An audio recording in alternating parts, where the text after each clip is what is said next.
Okay, I'm back with another Suzerain.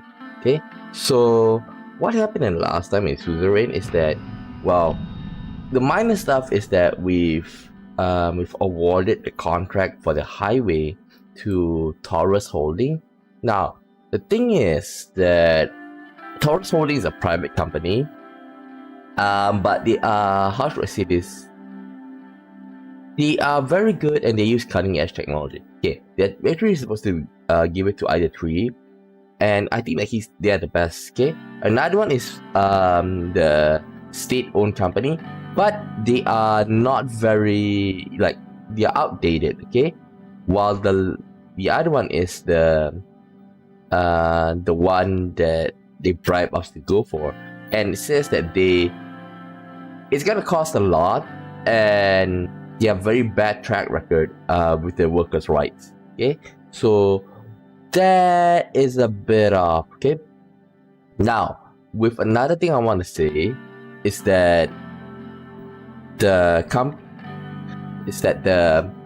chief justices, okay, came to meet us, okay, two with Chief Justice also Hawker and another one, okay, but point is, well, the also Hawker, the leader of the Supreme Court, okay, he basically, came to stop us from reforming, but also it's not like they came empty-handed. They do have something in us, okay, for us, and by proposing that we use the Emergency Act, okay, and they won't stop it, and they can say, okay, you can prosecute your enemies, okay, so like, for example, Franz Richter or something, okay, but if I do that, okay, since I am going for reform, then this will probably be a negative thing, okay, because the people are saying, oh, he just all talk, at the end he's gonna use it against all of us, but I do feel like using the Emergency Act is without prosecuting anybody, it's good, but there are so many things, okay, because they also say that if we declare Emergency Act, then we might be taking away the freedom of all the people. Like Haven time, Hawker in Maroon Palace. Chief Justice also Hawker has been spotted entering the Maroon Palace. Our sources are intrigued by the timing of this visit that is happening right after the increased conversation around the so-called democratic reform. Yeah, true. Historically, Mr. Hawker usually does not frequent the palace unless for official business, and this was certainly an unplanned visit. Clearly, there must be something he wants out of this. I was speculating that it has something to do with the reforms. More to come on this later. Okay, let's continue. Trials of democracy. This is probably like one of the most hardest part, I think, because it probably means, the reforming. Okay, let's check one by one the reports. Communist books burned in Borin. Local residents gathered thousands of books that claimed to be spreading the communist and millennialist propaganda at the Century Park in Borin and set the books on fire. Aggressive slogans targeting the Red Youth, the Workers' Party of Ludia, and the Communist Party of Sordland were shouted. Youth groups from the local party offices of the USB and FP also joined in with the burning. The fire department was dispatched, and the protesters dispersed on their own. Young Swords and FP flags burn. The massive counter-protest against Young Swords, led by a local politician known to be aligned with the Red Youth, resulted in many injuries and property damage. Subsequently, Young Swords and National Front Party flags were burned and caused tension to escalate. Local police dispersed the protesters by sundown.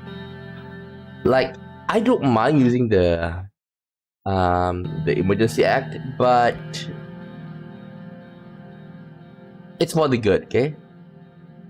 Security units have arrested 3 priests at 2 different nudity sanctuaries in Sarna after finding the links to the insurgent activities. The report came from an elderly man who wanted to pray in peace, but instead found himself invited to join the British Freedom Front by the state-sanctioned priests. Further incidents indicate that BFF is pushing for a local recruitment drive in different sanctuaries across the region.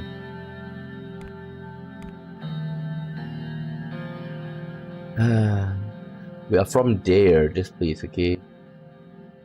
Probably like those who are deeper and closer to Wackland, they are more, how should I say this, radicalized. Narva reports lack of hospitals. Mayor Narva reported that the hospitals are overburdened and they are unable to respond to the needs of the citizens. They complain about months-long awaited lists of terminally ill patients. On top of the capacity issues, it was also noted that the facility are still using outdated technology. Recession hits farmers again. As per the latest news from Lakehaven, farming industry has taken another hit as a result of the recession. There are reports about 60% of all wheat in Lakehaven is rotting in barn due to lack of buyers. Farmers are requesting additional funds from the government to survive the year. If we can have, if we deal with Magnolia, okay, like we make them our partner, and I think like it's best for us to align with Magnolia, okay, and go against Falkland. But even though it's quite bad because they might not allow us, our maritime export to go past, but still, I think it's best for us to align with Magnolia. Wackland, no, Wackland is like, I would assume that it's something like Belarus, and they are very terrible with their, you know, civil rights record.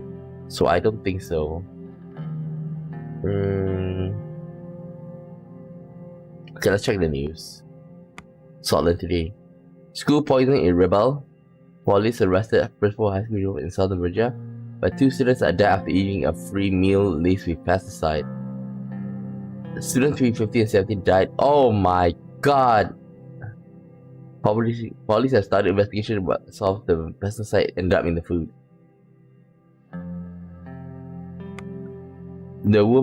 Time for a woman to stand up.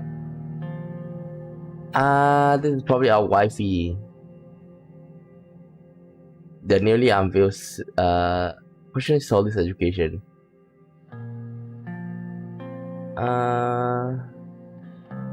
Example of 16, one of the key issues seem focus on history and citizenship classes, leaving little time for scientific view. Yeah, we really need to reform our education. Upcoming government budget changes. President Rayne, and we will see if his capability is proven. Okay. Van Houten blames Bogdan for the missing fishing vessel. A statement that Bogdan for the missing vessel. Hull number ARB. Our dutiful Coast Guard rescued a few crew members of the missing vessel. We had learned that the ship's unfortunate end was none other than Bogdan Navy. Prime Minister has refused to disclose the surviving crew member due to fear of assassination attempt from Voxden to cover up their hostility. Okay, let's check. Barbecue with Frank. It was a Saturday afternoon, my first break from work in what felt like years, and the weather couldn't have been more perfect. Trying to keep my mind off the upheaval sparked by Circa's assassination, I lit the backyard grill. Monica and Diana were out shopping for craft supplies, and I'd given the staff the day off. It was just myself and Frank at home.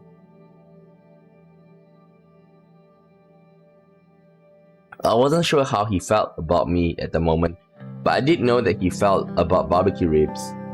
Our cook had left some marinade in the refrigerator. Sure enough, as soon as Frank glimpsed the grill and meat, he stepped outside to join me. Come to spend quality time with your old man, have you? Like this one is more inviting. Number one, it's like a bit more hostile. Sure, if you can spare a few minutes out of your busy schedule. That's what I'm doing right now, man. Children who talk back to their parents don't get dinner. Fan the flames, will you? Look, son, I'm preoccupied with matters of national importance. Sorry, I know I haven't been around, but I'm happy to see you. Number 3. Be a dad. I know, I'm sorry. I know I haven't been around very much. Okay. It's okay. I know you got the most stressful job in the country, and you got to feed your family on top of it. Frank is a good kid. he's in his rebellion stage. With chuckle, I turned to tend to the fire. Here, let me try. He grabbed the fan and started quickly waving it over the coals. The fire roared through life. He turned to look at me with a grin on his face, as if he was expecting praise.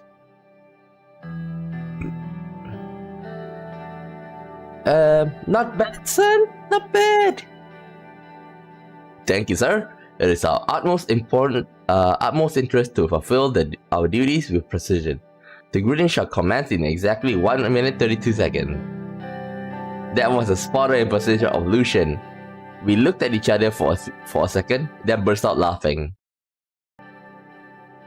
I realized my throat was parched. There was a 6-pack of beer in the kitchen. Why don't you grab us a couple of beers? How old is he right now? How old is he? If I'm not wrong, he's supposed to be at the end of his high school years. If I ask him to get me a beer and grab a beer, like, you know, just for me, it seems like he, like, that's without the. I want him to feel more comfortable, so why don't we bring us a couple of beers? He looked at me in disbelief. You mean I can, but Mom told me. He stopped himself, quickly ran inside, and returned with 2 beers. He cracked them open, clinked the bottles, and gazed out at the city skyline. For a moment, my thoughts flashed back to my childhood and my relationship with my own father. My father was a poor man who struggled to provide for us on his meager income. He put me to work on the farm long before I was Frank's age. And even then, we couldn't always make ends meet, yet we were always close as a family. Now that I was the president, I knew Frank would never face the same hardship that I did. I couldn't deny that I felt a bit jealous. Dad, can I ask you something?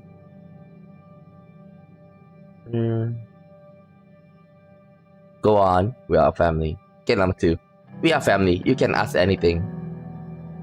Oh, it's okay. Yeah, because it is for you, maybe it was still Sunday, okay? And if you don't know what happened yesterday, is that yesterday,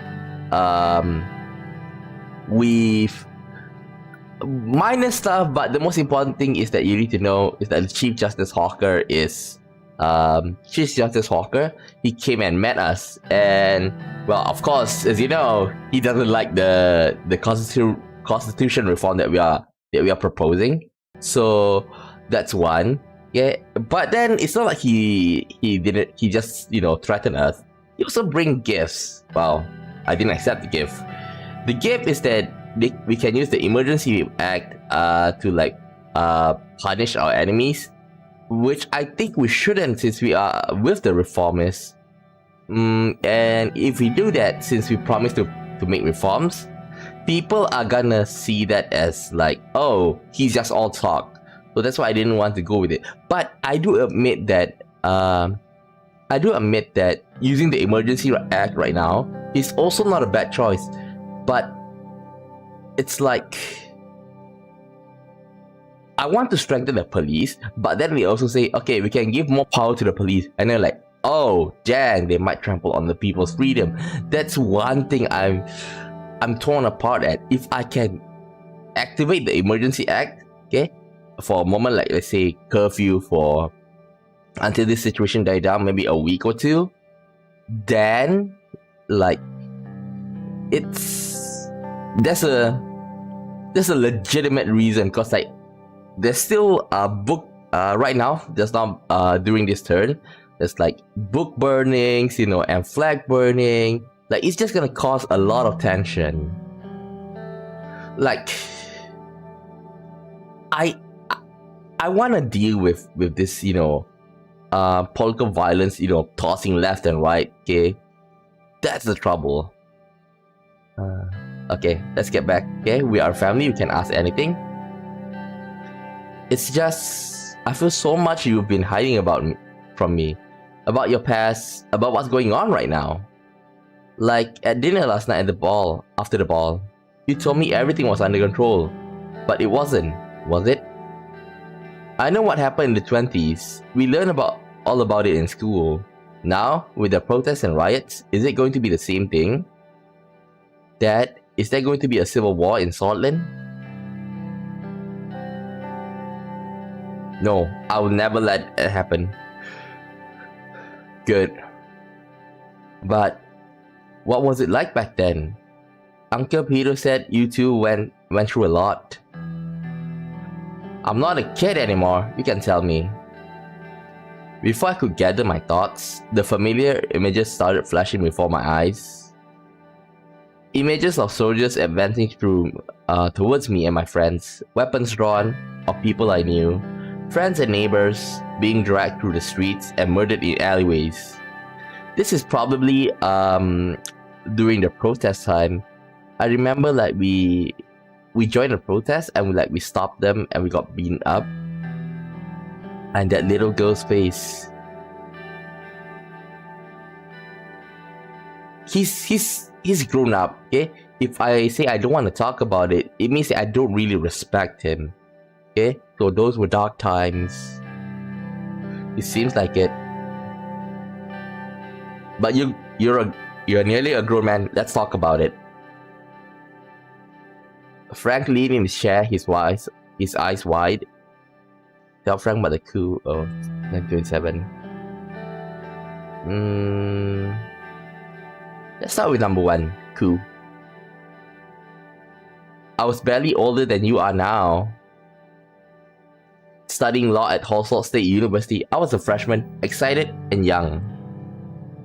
I had just left the classroom. I had just left the classroom to go back home as I heard the sound of multiple vehicles approaching the campus gate. As they got closer, I realized they were military camouflage trucks, tanks, and carrying hundreds of soldiers.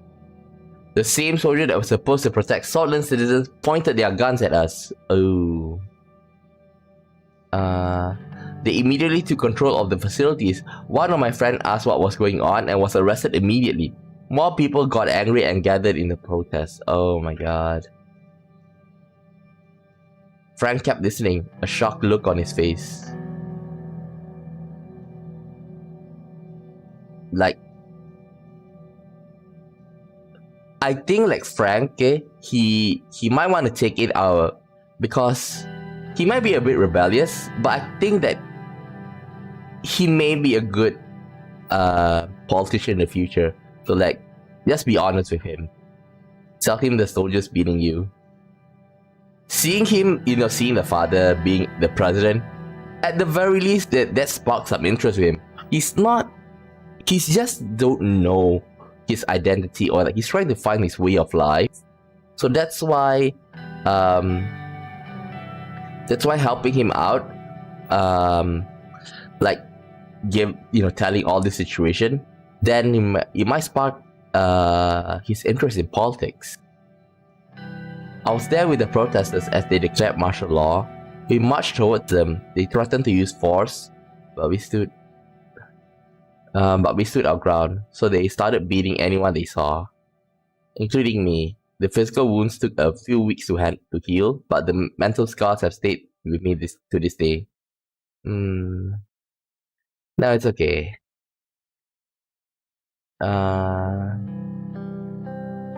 Hey, you two other viewers. Well,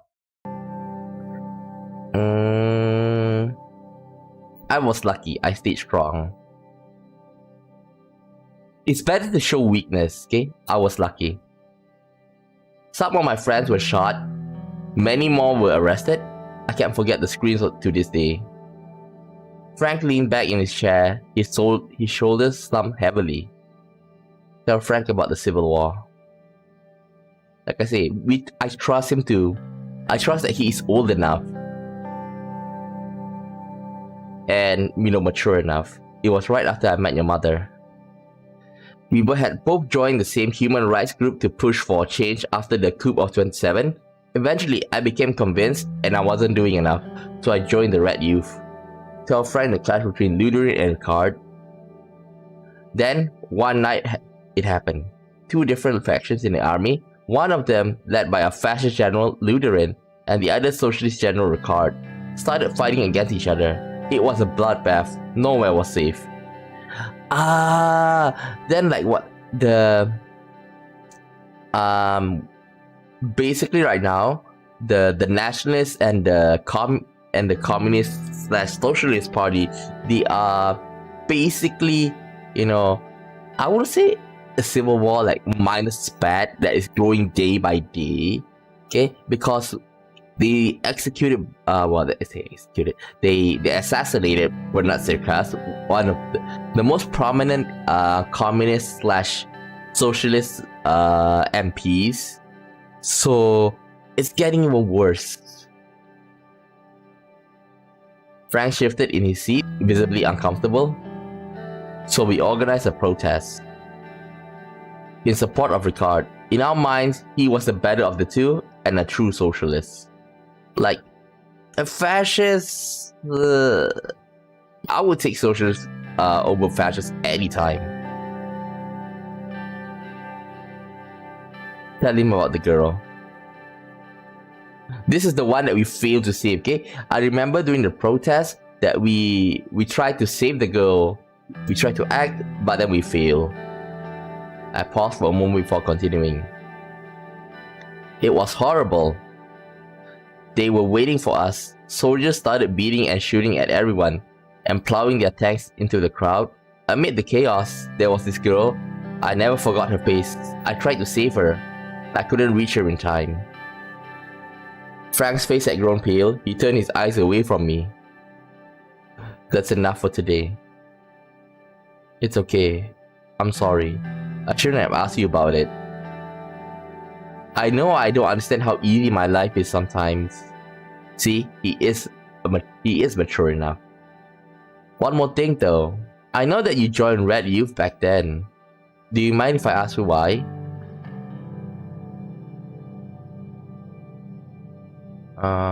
I do mind. I don't want to talk about it. I had to survive. Somehow. I wish that there's a fourth, okay? Like saying... But 2 is not bad as well. A communist revolution for Sordland was and still the only way. I wish that there's a fourth saying like maybe... it is a better option compared to being fascistic. Yeah, I think number 2 is best. A communist revolution for Sordland was and still is the only way. Frank raised his eyebrows. His curiosity is still not satisfied, but sensing my reluctance to go on, he simply nodded. Sorry for bombarding you with the questions. I know I complain sometimes, but my problems are nothing compared to what you went through. I'm here to listen to them no matter what they are. What problems? You're damn right, your generation will never understand. Number 3 give me the sense of get off my lawn, you whippersnappers. But you know, trying to be a dad. So number 1, I'm here to listen to them no matter what they are. Before Frank could say anything else, I heard the front door unlocked. Diana and Monica voices and the sounds of rustling shopping bags filled the house. Alright, I'll be upstairs until dinner. Frank went in and dashed upstairs. I took a sip from my beer, looking at the city and now the setting sun. I hope that talking to Frank about my past had been the right decision. Part of me felt as if some burden had been lifted. But I had the same nightmares again that night. Okay, let's check. Morna industrial output concerns. The mayor of Morna reported that their industrial output numbers this year were 12% lower than last year. They are requesting additional support to improve the industrial capacity, including machinery and personnel to combat the downwards trend. With the construction of several new factories in Morna, the mayor stated his belief that an economic upturn in the city is still possible with government investment. According to the projection, Morna is set to lose an additional 2% industrial output next year. However, recent data from the municipality suggests that the investment for several billion SR will stop the downward trend and increase the industrial output in a short amount of time. Okay, but then we only have one more budget left. USP report on reforms.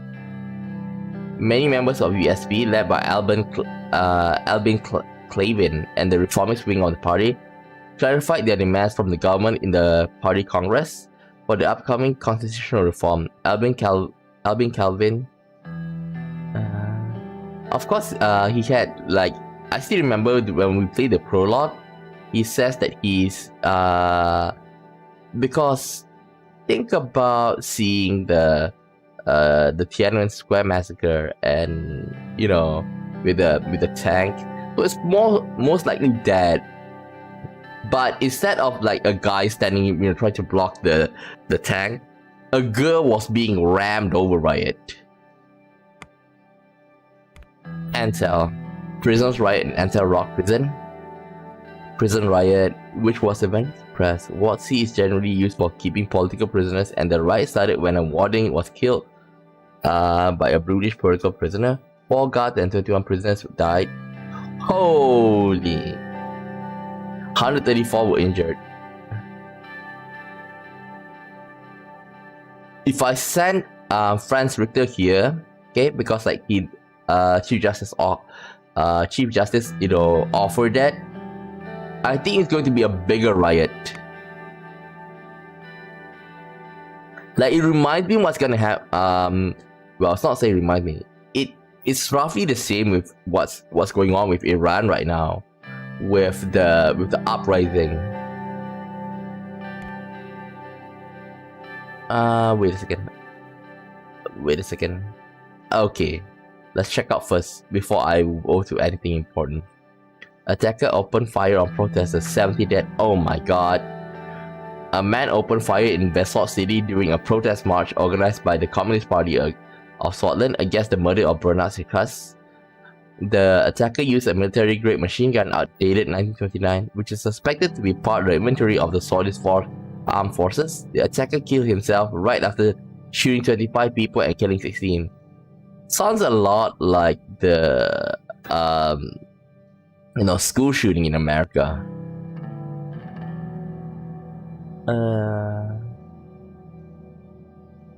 Okay, like even times. Gelsort FC and Rika FC Derby postponed due to protests. Well, this is nothing much.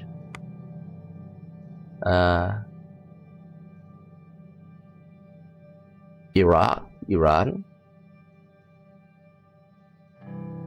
or Iran?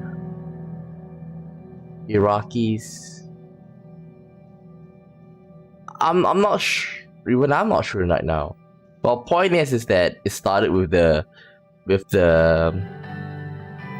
murder of a I don't want to say girl, a young lady who refused to wear her hijab properly. Well, since I'm living in Malaysia, like Malaysia is, I wouldn't say it's like an America level, but there's some diversity in race, okay, and of course with religion as well, okay. And in Malaysia, the national religion is you know, Islam, but the thing is that they are conservative, but not to the ultra conservative in you know, in the Middle East, okay. They don't need to wear burqas, they just need to wear a hijab, okay, more or less like how they wear in Iraq or Iran, okay. But one thing I want to say is that I would say that we are a bit Western influenced, because like we are under British colony before this, okay. So like in Malaysia we can speak English because back in the days where we were ruled by the British, okay, our education system was mostly in English, and even if the people even if the girls, if they don't want to wear hijab, like it's it's a bit frowned upon, but like, hey, it's okay. Even in our TV, okay, even in TV, the dramas and all, like, they are still quite liberal on that. Okay, let's go to this. Presidential visit to Narbel. State car route to Narbel. I was traveling to the snow-covered city of Narbel in the Nargis region for the Rural Development Forum organized by the Ministry of Health and Ministry of Education. The mountainous city of Narbel had greedy toes to it. It's mostly regarded as one of the poorest cities in Sordland. Its people were hardy and wary. Even after the discovery of natural resources in the area, years of neglect by the central government were apparent on the buildings and the general infrastructure. Natural resources, namely gas and oil, were now under the control of Gazprom, which elevated corporation to a new place of power. Gazprom, largest corporation in Sordland that extract natural gas. Initially, several investors from United Cortana had started the company as a joint venture with Swedish businessmen, but the political instability made them pull out. This left the board entirely to the Swedish citizens. The primary area of operation of the corporation is around Narbel area, when a large amount of untapped natural gas resource still lie. The investment and excavation turned to Narbel from a town to a city, allowing employment of all sorts for the local populace. My task in this forum was mainly symbolic: fake smiles and handshake with the oil barons, meeting with local politicians, and most importantly of all, to make sure that Narbel does not feel like it was forgotten by the government.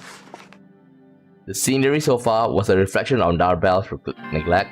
Main roads to the city were not maintained well. There were many bumps and empty discolored spots in the asphalt. Navigating and swerving to avoid the inconveniences, our motorcade finally started nearing the city. As if my discomfort from the bumpy ride was apparent to him, Sergei rolled down the partition window. "We will be arriving at the Hotel West in a few minutes, sir."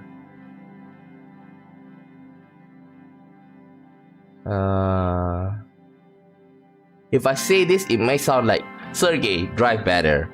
If I say this, like, "Oh god, this is a hellhole," and might ruin my reputation. Not only that, so just go for number one. Thank you for letting me know. Anytime, it is my duty. After a moment, Sergei started to smile under his mustache. What's that smile for? How is life, Sergei? I think better ask, why are you smiling? Sir, I just want to say, it has been great these last few months. Heard the some communities in Malaysia are more conservative than others though. Some places are Kuala Lumpur, it's probably Kuala Lumpur and Madis, LGBT unfriendly for instance. Those are the politicians. Okay? Because like I say, our media, they are, if you look to, like, I would say below 30 and to some extent below 40, okay, 45, okay, they are quite liberal if you ask me, okay, and they are open to like mingling and everything, okay. LGBT may not be like, they may not prefer it, but they can still tolerate it, okay. Because, as you know, there's a stigma, okay, in coming out. Like, what I want to say is that if that they are more prominent, LGBT, okay, figure, then maybe. But the thing is that coming out in Malaysia, it's a bit harder, because especially if they are Muslims, okay, because they have just like with what happening in Iran, okay, is that there's morality police, okay, and morality police, if this happened, they I wouldn't say like they beat and torture, but you're gonna be called in, okay, and there might even be fines, okay. So that's one thing to keep in mind, okay. And like, one of the most funny thing is that this religious police, they would they can even go into hotel rooms, okay, if they found out that, okay, unwed couples go into the hotel room. Well, I don't explain what they're gonna do, okay. They can just barge in and then, like, you know, and detain them, not arrest them, just detain them, okay, and, you know, then inform their parents and stuff, okay. But still, they have power, but very limited. So I'm quite happy with that. By the way, I'm not Muslim, by the way, okay. And knowing that case, the major political party in Malaysia, like, well, they are a coalition, but the biggest political party that had ruled Malaysia for basically since our independence in 1957, okay, they finally lost in 2018, but this is like, if I put it in American context, okay, like, think of the coalition is like the Republicans and the Democrats, okay. So the thing is, for the first time ever, the Democrats won, okay, but then, like, halfway through the term, like, some politicians switched from being a Democrat to a Republican and basically flipped the government from Democrats to Republican.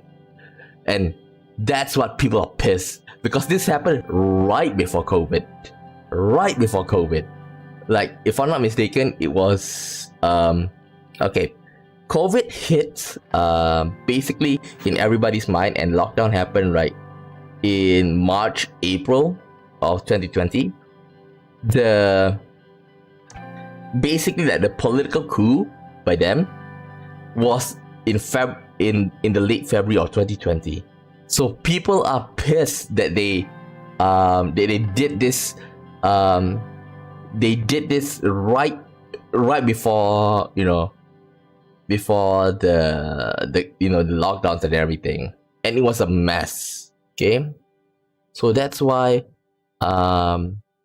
now basically we're gonna have another election soon, and the candidate, and before this, the main political party, they are very strong.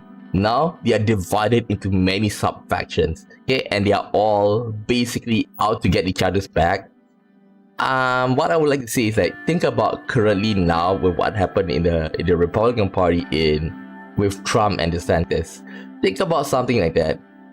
Rather than, like, they don't have an heir apparent to the political party, and even if you check the news, that we had the oldest politician, okay, which is our ex-prime minister, which is 90 plus, 96, 97. Well, he's running again, and, like, it was news back then saying that 90-year-old ex-prime minister being elected as president again. Yeah, that's us.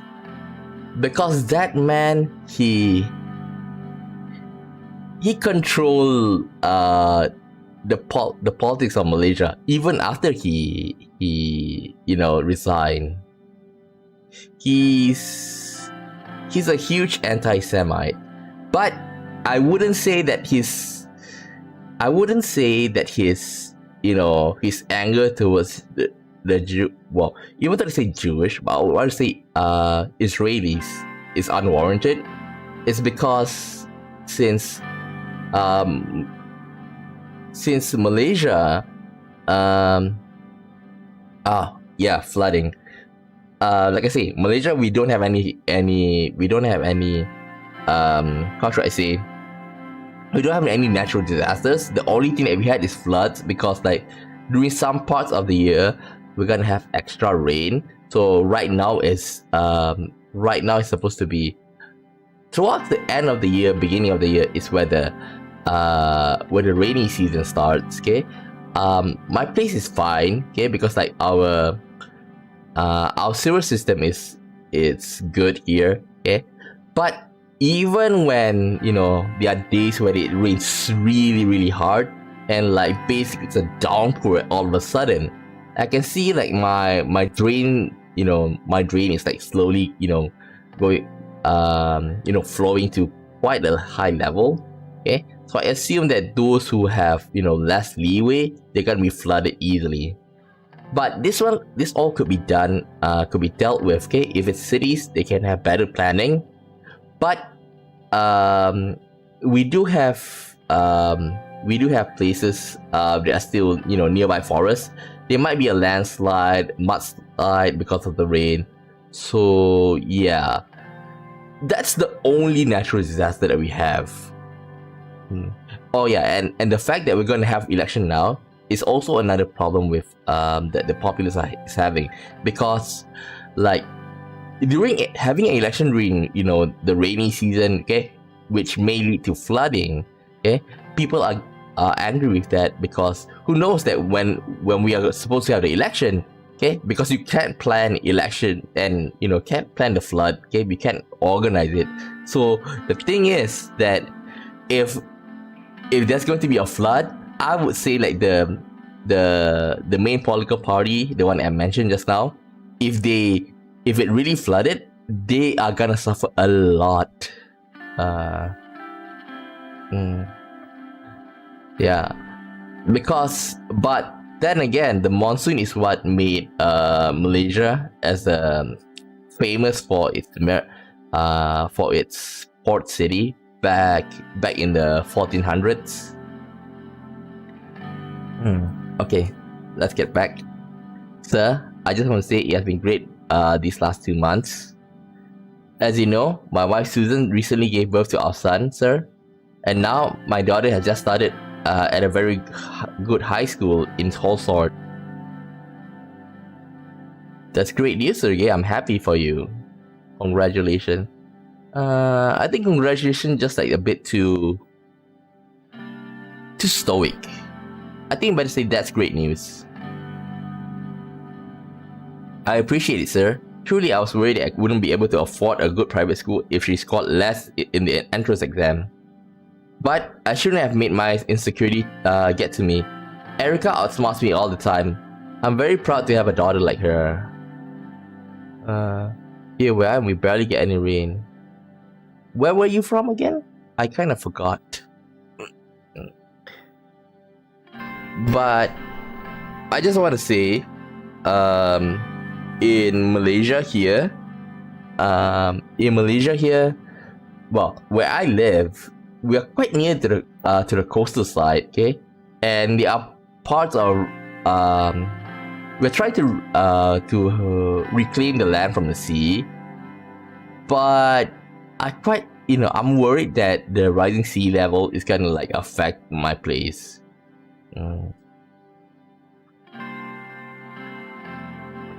So I'm very proud to have a daughter like her.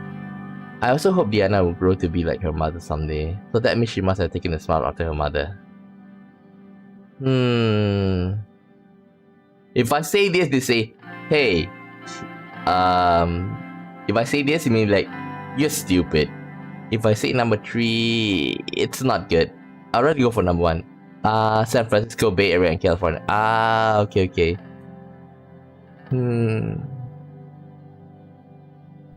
Well, at least California, I would say, it's Democrat leaning. So at least, don't need to worry much about, like in Florida.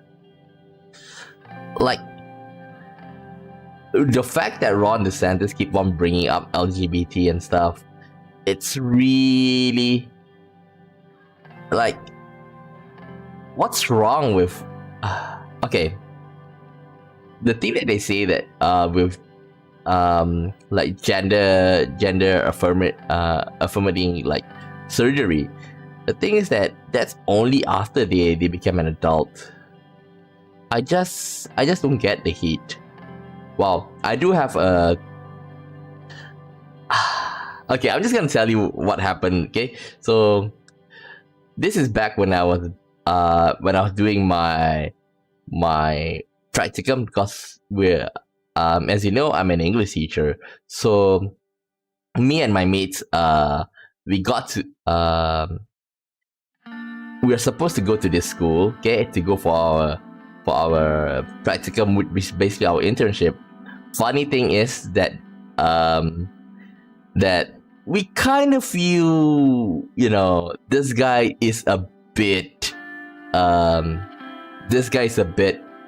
should I say, you know, a little bit flamboyant. Okay, so we got that vibe from him. But then, okay, since we went to the same school to teach, okay, for our internship, and the funny thing is that we need to drive to school, so I'm the only one that have a car, so everybody like carpool with me, and he just have to find the best time. What I meant was, a friend came out to me during the worst time ever. Okay, so easy to say that he's gay. Okay, and it's not that I hate. It's not saying that I'm disgusted by it. It's just that I'm saying that, can you find a better time? I was driving the car, okay, and he was sitting next to me, and with another guy, the three of us. He say, "Oh, you guys do know that I'm gay, right? I'm on the highway, driving," and he like came out to me at that point. Can you please, like, you know, came up to us, because we're staying in the same place. By the way, if we came out that way, I won't be distracted. And what he said next, like, made me confused. Well, you understand why.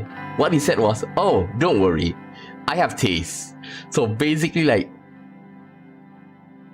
I'm relieved the fact that, you know, he's not interested in me, but also I'm a bit depressed because, like, he's not interested in me. Like, but he's a good guy, okay? Like, he's supposed to be my senior, but we are the same age, okay? And like, he's a great teacher, easy to say. Even now, he's still remaining his flamboyant side. Been a couple of years since I seen him there. Since I seen him. It's time to get back. I hope that Diana will grow up to be like her mother someday. I'm sure she will, sir. After all, she is the daughter of a lion and a lioness. My daughter looks up to the First Lady for inspiration. It's not just limited to my daughter, sir. She's an inspiration for almost all women in the country. But at the same time, it must be hard for the First Lady as well. All this attention adjusting to this new high-profile life, and a husband that has great responsibility.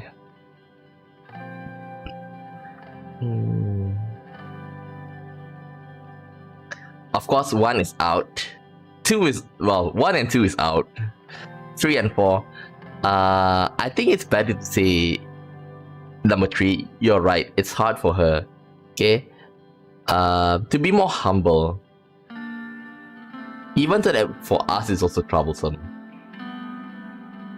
But this is like probably what Sergey meant is like the gender stereotype. It must be, sir. We sometimes forget the important people in life between our responsibility and rush. You know, those we care for.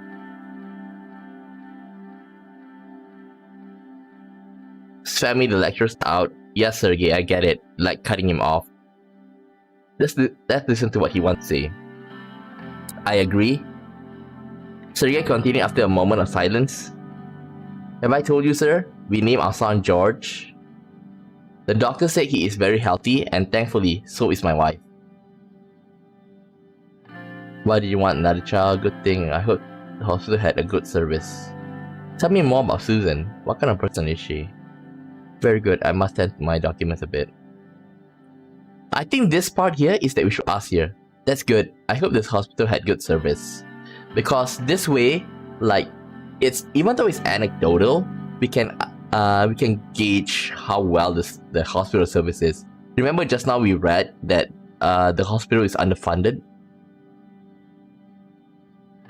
Normally we would have been treated in one of the suburban hospitals, but thanks to special coverage of the presidential staff, we were transferred to the Emerald State Hospital.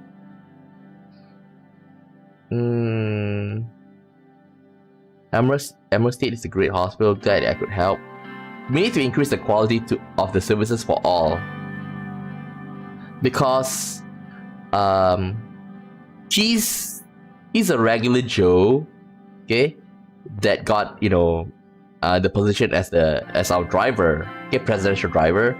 But without that, he would just be like a normal citizen. So I think like he appreciate this. That sounds like a tough issue to solve. Sergey sighed. I already started thinking about the university education, especially Erica. I want to send her to a good private school, but with the current state of the economy, it's going to be hard for us. We will fix the economy one way or another. If anyone can, that's you, Mr. President. The car hit a major pothole and bump which lifted us up in our seats for a second. This was just a bit too negative. This is unacceptable. We need to invest in the infrastructure here. Are you fine? Like, this is personal, but if we do this, like, show, yeah, we take our job seriously. So I think this is better. Invest on infrastructure here. I agree, sir. We still need to drive back tomorrow unless you are one of those news helicopters. The motorcade began approaching the hotel. The Hotel West was supposed to be the best hotel in Narbel. The large 25-story main building was undoubtedly one of the taller and more expensive buildings in the city. It towered over the nearby slums and had been a target for protests when it was first built. A crowd gathered in front of the hotel with the welcoming committee at the center. As we approached the red carpeted entrance, I could see the mayor of Narbel and his top aides. Sergey got out of the car and opened the door. He bowed his head respectfully and gestured towards the entrance. Thank you. See you later, Sergey. Well, either way is fine. See you later, Sergey. Thank you, sir. Likewise. As I soon left the vehicle, the fresh air of Narbel filled my lungs. Almost immediately, everyone present in the crowd flocked over me with an excessive display of courtesy, smiles, and handshakes, while I donned the mask of a politician, a mask that I was very used to. Anything else? Let's read the reports first. PFJP report on reforms. Recently outlined their demands on the reform package. He declared that without the implementation of term limits and limited degrees, it would be very difficult for him and his party to stand behind reform package. Young source suspected of terror attack. Terror attack occurred in the Vesalt city center during the rally by the left-wing CPS, Communist Party of Sordland. The attackers suspected to be working with the Young Swords or another organization connected to them, opened fire with an automatic. Oh my god, 17 were killed. Witness testified that the rifle was hidden behind the newsstand. Our local police are now wary of this tactic, and all newsstands are inspected by the police before and during crowded rallies. Further investigation on Young Swords are underway.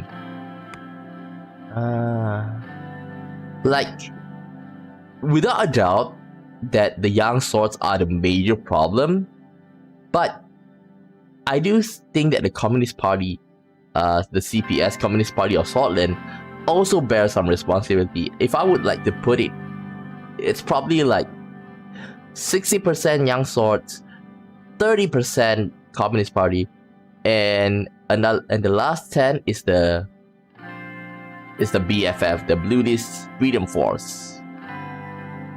Like, they are fueling this conflict more than ever. This is what makes me feel that I should have This one made me feel that I should have take the deal a bit with Orso Hawker and declare emergency act. Okay, let's check. Protests wind down in whole sort. Several major cities did have scattered reports of violence.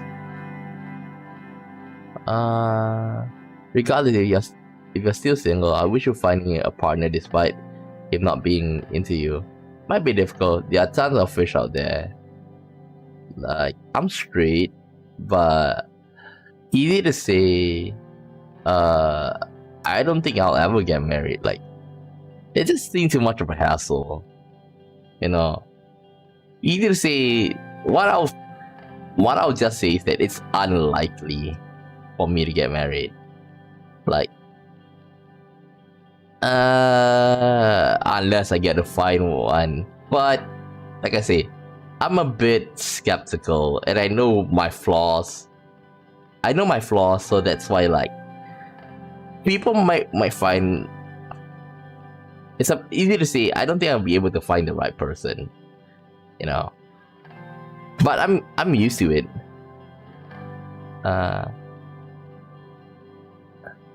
Like I say, the reason why, like, even like I'm not, but since my friend, he came out as gay, is that like, you know, the thing is that people think, hey, you're gay, you're supposed to be attracted to all guys or all girls, okay, depending on your gender or your sex or your preference. The thing is, when you pointed it out, like, oh my god, is he interested in me? But the fact that he's not interested in me and saying that he had taste, like, oh my god, like, do you know the feeling of you don't want it, but you want the attention. So that's the thing with when he came up. I felt so. That's why I say I was so confused. Like, what should I feel? Should I feel happy that he's not interested in me, or should I feel depressed that he rejected me? Kind of moment. However, times 1,000 in their circus hometown walk in a memorial march. The police move in on the thinning of the crowd as the evening settled, making arrests. Authorities said demonstrators began throwing rocks and ignored the dispersed. 10,800 arrests related to protests. Oh my god. Education privatization proven successful. Easy to say, whatever the economy say, I'm gonna do the opposite. Shocking misogynist rally. Every day we are appalled at how deep the roots of misogyny goes in our country. We are appalled again when yesterday, during a protest by the Saudis League of Women, counter-protesters showed up to disrupt the peaceful rally. In the resulting scuffle between the police protesters and the mob, many were arrested from both sides. Road to change is filled with real obstacles, but we said it before, we can do it. Saul needs to answer for his crimes. Ism incident. Bloody protests. Okay, I think the bloody protests already tell us most about it. Yeah, Tarquin Saul is a dictator.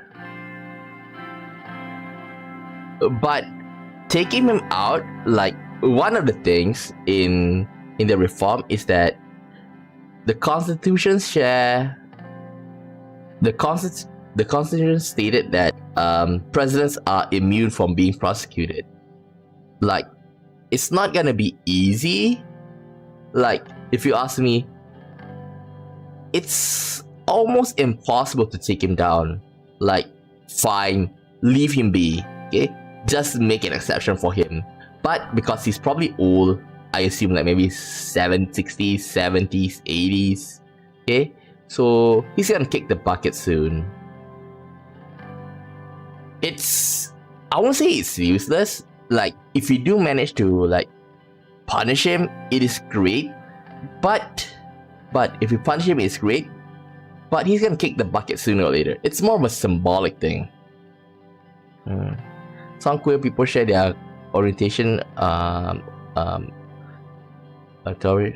a ton, and other queer people barely do.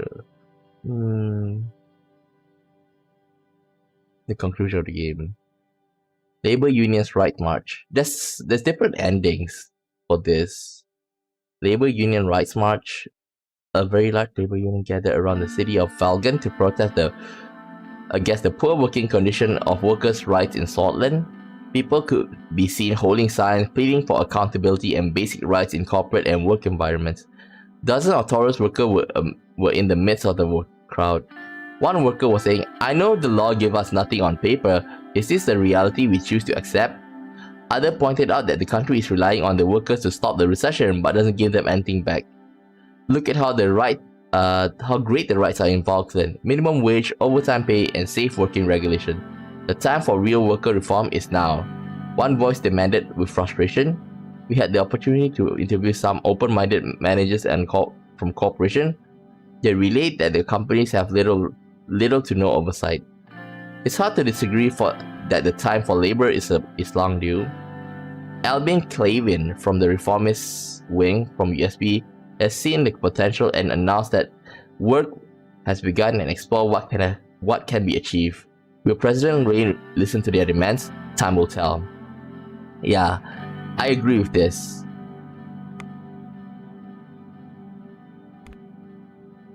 Okay, briefing on current welfare situation, City Hall, Narbel. I arrived at a meeting for my talk with Kiara and Pascal. Before beginning, I took a moment to appreciate the view from the balcony. The mountains of Narbel were completely covered in snow. While I was mesmerized by the scenery, Pascal Bennywall walked up to me. What's this? Oh, Minister of Health. Let's see whether he's a good guy or bad guy. Wrote 8 books. He tells the story. He became known as a writer who depicts the struggles.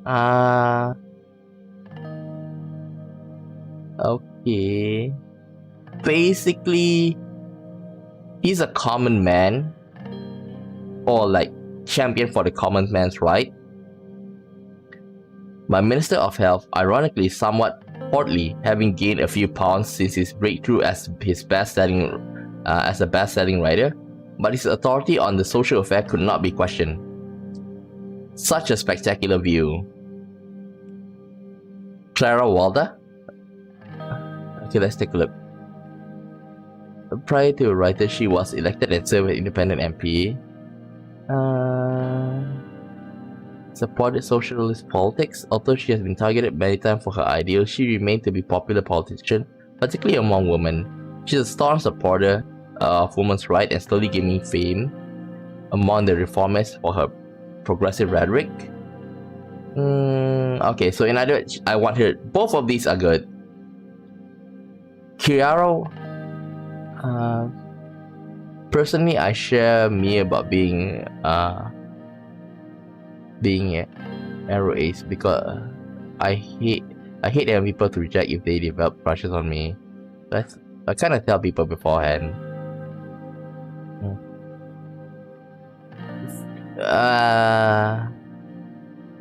Like, the thing is that it's up to people to like reject, but then the thing is, some people might like what you do, like you treat it as a gesture of friendship, but people take it, differently. But the thing is, telling people outward like, "Oh, I'm not interested in you," this also sounds quite rude. So, like, finding the balance between both of it, like telling them that you are not interested and trying to show tokens of friendship, it's quite hard to balance if you ask me. Kiara Walder, the Minister of Education, joined us on the balcony, dressed in a sky blue pantsuit. Her preference for trousers over dresses had made her the subject of much of palace gossip, but it didn't seem to bother her in the slightest. Spectacular indeed, but if you look at the opposite direction, you will see what Seoul's decade of neglect did to the city. Most of the people living in Narbel are workers, farmers, and their wives and children. They are breaking their backs for close to no pay, all thanks to greedy corporation. My intention is to help the working class. Whatever, I rather might be whole sort. I think number one's the best. My intention is to help the working class. I'm glad we see eye to eye on the issue. If you look past the view, you can see the real problems. Real problems like poverty. Pascal nodded gravely. This was a subject he knew quite a bit about himself. His best-known books were about the plight of Sordland less fortunate, drawing his own past growing up in squalor. Well put, Miss Walda. I don't need to tell you about my own experiences with poverty, and you've been through similar hardship yourself, Mr. President. I tend to be a little more socially awkward and have a reputation for brutal honesty, so it is difficult to share what any people are people already. Like, for me, like, my talent is to make people like, you know, the fact, the kind of people who you love to, who you hate to love, but you don't want them to change. That's me. Like, I would use every single word that my friends, students, and everything they say against them. So like, my students know that very well, and like, sir, can you please stop doing that? Kind of moment always appear, but then again, since I'm always joking around, okay, at some point a little bit, you know, excessive. But when I ask them, do you want me to remain quiet all the time? And like, they take like a 5-second pause normally and say, no, I prefer you this way. Okay, it's somebody that you love, you hate to love, but in other words, I'm the kind of person who would joke around about almost anything, and since I'm a teacher, my students feel that even for them, I crossed a couple of line. But all in jest, they all knew that. I feel like the cards are stacked against you. We all have gone through difficult times. I think number 2, we all have gone through difficult times. True, but some lives are more difficult than others. Like ours was, and still for hundreds of thousands in Sordland. You don't have to be born poor to sympathize with the plight of the impoverished. Much of you don't have to be born a woman to recognize Sordland's need for the parity among sexes. Sorry if I say anything wrong today. No, it's okay.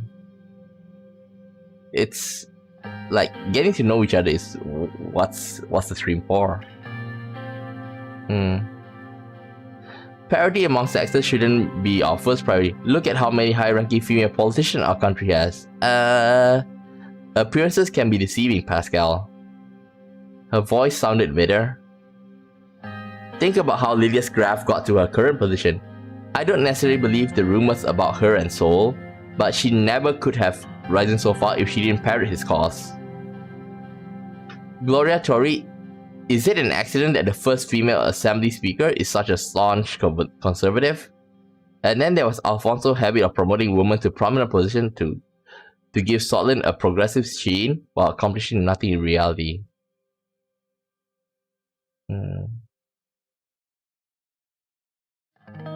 While women in places of like Narvel are denied any opportunity to advance, the government can use a handful of female politicians from wealthy families, myself included, to pretend their only obstacle to success is their own lack of initiative.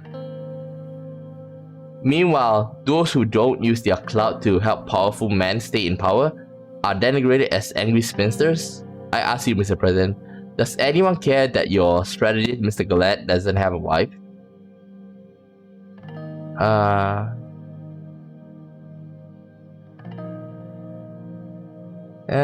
This one, number 4. This one, number 4. I agree with you completely. Sordland women deserve better. I'm glad to hear that. As I was saying, isn't it about time Halsord addressed these country real issues? rather than bowing to the wishes of hawks and fearmongers in the establishment, and diverting yet more resources to the military and law enforcement. Our welfare, healthcare, and education system have been decaying since the recession. Sordland's poorer communities are losing hope. Hopelessness and a lack of opportunities can drive people to extreme solution.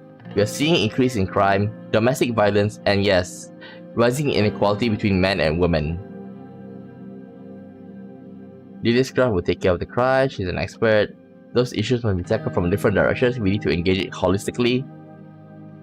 If only we could stop the recession, create job and growth. Capital must be prioritized toward the resources that matters the most. I think the best answer here would probably be number 2. Those issues must be tackled from different directions. Like, if we just go for like equal rights right now, like we can't, like we are not gonna stop the recession.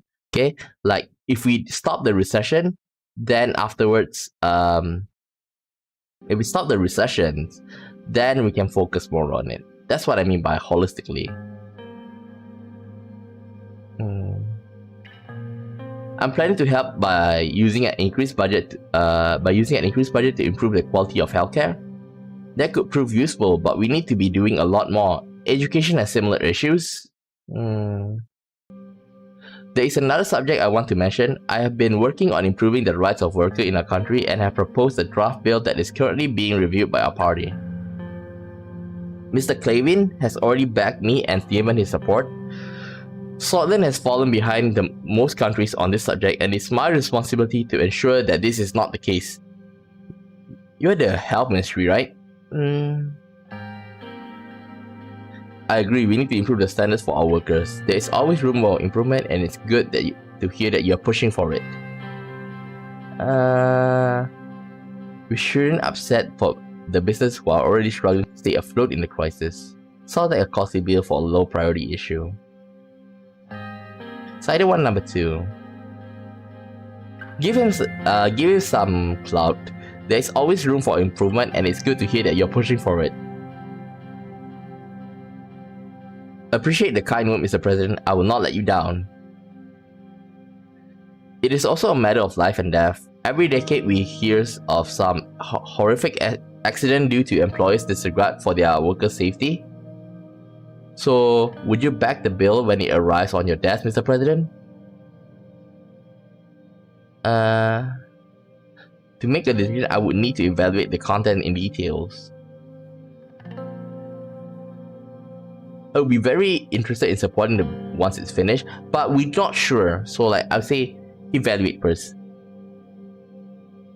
Understandable. You will receive all sections in an outline. It's getting a little cold out here.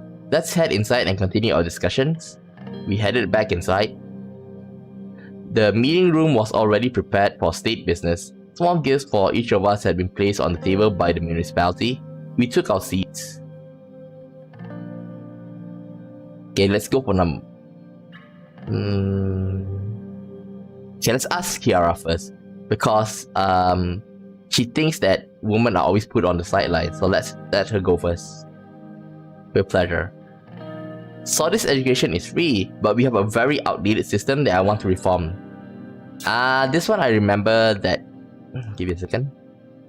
Black Haven times. No, Sordland today.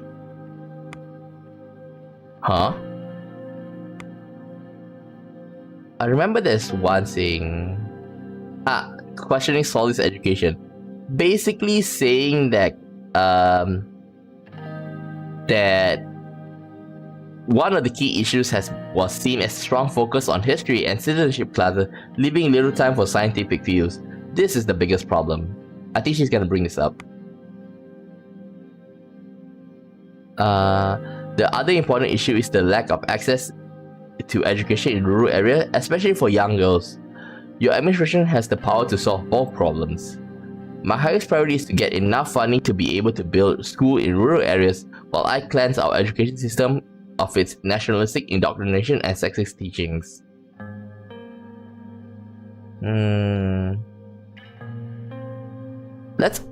I don't know whether like we can ask all. So like the most important thing is what's the literacy rate. The literacy rate of Sordland is at 80%. This is a very good indicator for future growth, but it needs to increase. It's also far lower among girls than boys. If I remember correctly, the most illiterate areas are Bergia and England. That is correct. Although Lakehaven skews the statistics for the largest region, which also has a vast number of illiterate citizens, this underlines my point about the lack of access to education. Okay, let's see. You see that we can ask the other two. How many students and teachers do we have?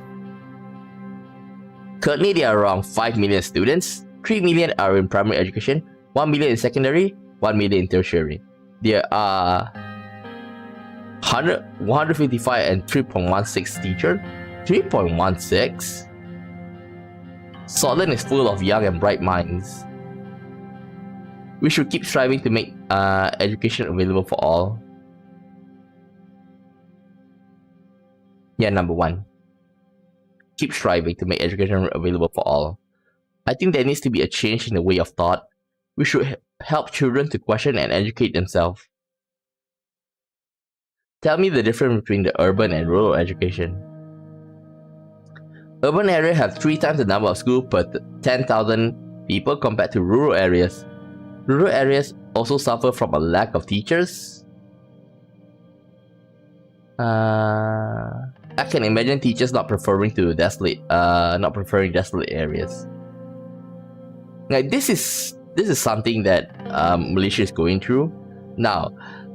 If you don't know, Malaysia is separate with east and west. Okay, like majority of the population live on the west side. Okay, and the east side is underdeveloped. Okay, it's a thing that is a point of contention for almost all. But as a teacher, okay, one thing is that it's like an unspoken rule is that most of the time, like if you're from the west, you're gonna be sent to the east part, okay, for the rural regions, okay, and when that happens, you're like gonna take some time, like maybe at least 5 years before you get posted back to the west side, okay. Now, it's not saying that I don't want to help them. It's that, you know, being away from your family is one thing, and you need to take you know, either a plane or at least a ferry to go to get to the other side. So I kind of like understand this, the first one. I can imagine teachers not preferring desolate areas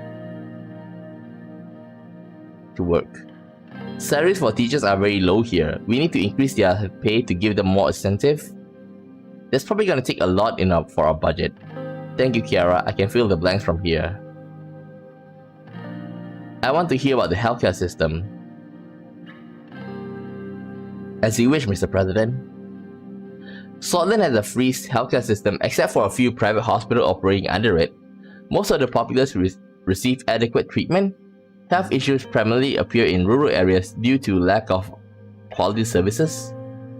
I'm doing my best to ensure that citizens of all ages receive the best healthcare they can. I also personally want to solve the high infant and maternal mortality problem. How many doctors and nurses are employed? How many hospital beds are there per 10,000 citizens? Okay, I can ask everything probably, just like with education. Let's go one by one. Doctors and nurses. 31.594 doctors and 73.680 nurses working for the Ministry of Health. That's a high number. What I think is, I don't want to be rude, but out of those numbers, how many are in urban and rural? Good point, Kiara. Pascal? The data shows that per 10,000 people in urban areas, there are about 11 doctors, while in rural areas, there are only 3. Treatment time is still too high due to low number of doctors in rural areas, which get barely any proper coverage. How many hospital beds per 10,000 citizens? There are 10 beds per 10,000 citizens, which is a good number compared to our comparisons with our neighbors. We see a lower number in the countries in Agnolia and Wekland, but obviously can't match with Lesbia or Vargsland. Agnolia and Wekland are hardly countries to take as a standard, but it's good to know that we aren't in a huge health crisis yet. This sounds like there might be an outbreak of, a health outbreak. So for example, like malaria and stuff. What's the life expectancy and mortality rate? Life expectancy is 65 years and the infant mortality rate is at a worrying 85 per 100,000 birth, while our maternal mortality is 90 per 1,000. Be assured that we are doing everything we can to save mothers and their newborn. Those numbers are saddening indeed. I agree, we must do everything we can. We are working very hard on improving the quality of the services. Thank you, Pascal, for your in-depth briefing. It's much appreciated. I believe that is everything. Kiara stood up and moved towards the window. She took a deep breath. What is it, Kiara? Yeah, it does seem pretty high. Look at this impoverished city. Streets full of potholes, the hospital barely functioning, the school half open. This is not just about Saul or Alfonso failing. This decay in Sordland Forgotten Region has been going on for many decades due to structural corruption, which is fueled by capitalism. Ideological debate. I think number 3, we are here to change that trend and provide for the people. That remains to be seen. I'm working on the new education system and your support will be welcome. If it's to move towards the scientific era, then I wouldn't mind supporting it. Kiara sat back down and sighed. One way or another, we need to transform. Greed and unchecked capitalism will not magically provide for the people. Tell me more about your plans, Kiara. My cat is rubbing my hand.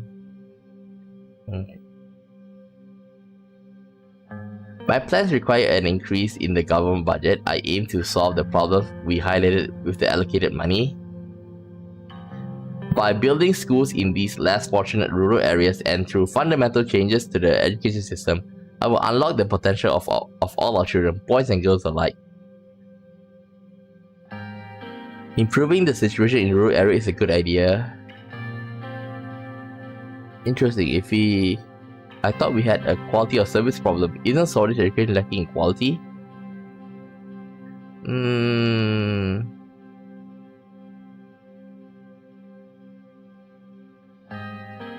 Either like 1 and 2 is fine. 3 is a bit off. Improving the situation in rural area is a good idea. The investment will be the future of Sordland. Imagine the untapped potential of the youth unlocked, the knowledge and wealth they will generate. This one, I think, like if we get to our second term, this will start paying off. Will a promotion of private education help create additional funds? Yes, but at what cost? I'm not a supporter of private sector in education, but at the end of the day, they are focused on profit first. Now, if you ask me, like,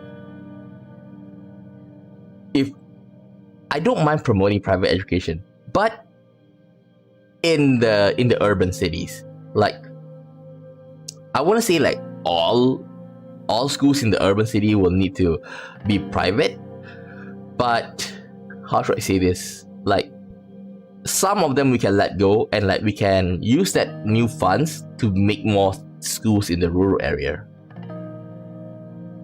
What are you working towards, Pascal?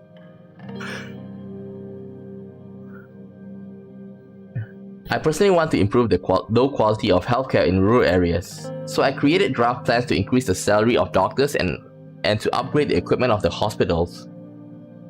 I can do more with an increased budget. Additionally, a privatization plan to promote private investment in the healthcare system could allocate extra funds. Yeah, if you ask me, I think maybe promote private investment is not bad, but like I say, same idea with education. Isn't access to healthcare in rural areas an issue?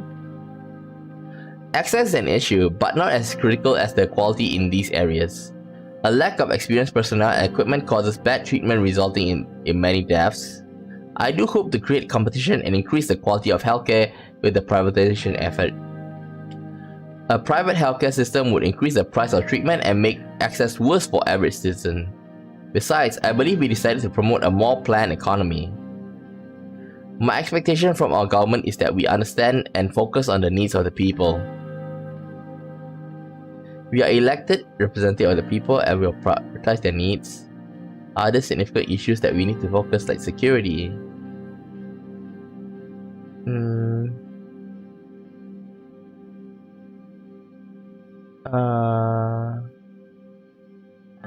Minister Walda, I have bailed the people out in need instead of business. Trust me, my priorities are correct. Like, there is, if I'm not mistaken, Economic Relief Act. The government passed a relief act to tackle economic difficulties the country is going. So I sent stimulus checks to everybody, okay? And this way, like, we can like help them get by for a couple of months. So yeah, it has shown that your dedication, but there are many years ahead of us. This is just beginning of the journey. No matter how small a step, it is still progress. I think we covered all the necessary subjects. Thank you for your time. I do hope we won't repeat the same mistakes again and again. Have a good day, Mr. President. The minister left and I attended other official business in the city. The weather was relatively cool, but it didn't keep a group of USB supporters from coming out to cheer at us on the streets. Just by looking at the citizen attire, it was easy to understand the current state of Narbel. Some people are wearing clothes a few sizes too large. Some kids did not even have shoes. Oh my god. Yet there was still hope in their eyes. They were excited to see their president in their city. But we don't have much budget, you know. If it's like we have extra 2 or 3, it would be nice. Young Swords member found decapitated. The decapitated body in an abandoned house where the victim was later identified as Kirk Link, a high school teacher. And a member of the local Young Swords Cultural Center. The victim was discovered to be tortured with hot iron rods before his tongue was cut off. Right now, I really feel like I should have taken the Emergency Act. Oh my god. Mobile mine disaster. A coal mine has collapsed in Mobile. Emergency response team were dispatched immediately due to the sheer size of the disaster. Additional manpower and supplies were requested from the nearby cities. Initial investigation showed that underground fire has started due to the neglect of working situation. Here comes the workers' rights. Radical. Police clashing with the protesters.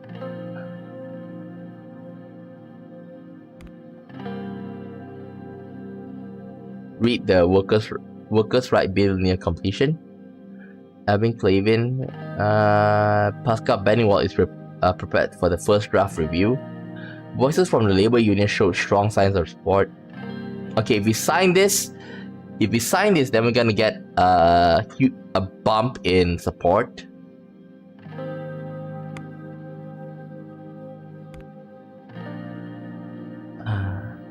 NFE on reforms. It has announced today NFE is completely against any threshold reform. He specifically emphasized that this would lead to unwanted elements entering the assembly, and he is outright against any changes of the 10% threshold. See, okay, what this means, that even though he's on reform, like, he doesn't want any change because, like, he doesn't want to lose power. If we reduce this threshold, we're gonna bring in more people into the assembly, and he doesn't like this. Even though he pretended like he's for the people, he's not really, you know, up to this. You sly devil. And one thing that the Chief Justice brought to us is that he might be a spy. I would say a spy. It's like an agitator by Lesbia, and Vogsland. Well, Lesbia and Vogsland, they are more to the capitalist side. Dang, this guy. Bad youth organization, and in order to stop the operation of youth organization with potentially links to the instability. More government employed might go against us. Employees might go against us. An investigation on the influence of young swords and red youth organization on the post-accession unrest concluded. Both organizations haven't officially organized or called for illegal actions, but several low to mid-level leaders from both have links to insightful actions that led to death, injuries, and instability. This allows us to ban the organization. If you ask me, I'll go with both. Okay, without a doubt, young swords, they okay. If we just go for young swords, remember, young swords are like an affiliate of our party, which is the USP. Okay, and if we ban them, if we just ban them, it's gonna be like we're gonna lose support from our base.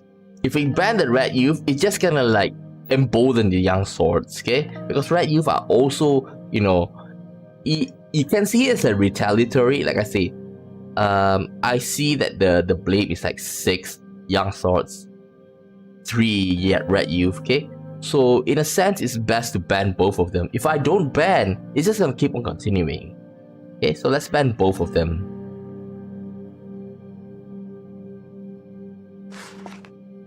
Updated. Anti-red youth and anti-young swords operation. Upon receiving the orders, thousands of police officers conducted cease and desist operation against red youth and young swords organization. Our forces closed hundreds of organization offices and affiliated business all over the country. Additionally, judges have given order to block all bank accounts and froze all assets. Dozens of peaceful protesters from the members of each organization were forcibly dispersed. 2 separate shootouts, one in Yan and another in Stackhaven, have slightly wounded 5 officers whilst being treated in hospitals. Most of the organization capacity of both entities have ceased, but cleanup cooperation continue. All the remaining elements resisting the orders are now considered as violating the law and are being arrested. This is a bit like against freedom, but we can't allow them to go rampant. Okay, now that I think about it, like 17 people get shot per event. Okay, and that is just too much. Freedom comes at a cost, and some costs is a bit too much. Playing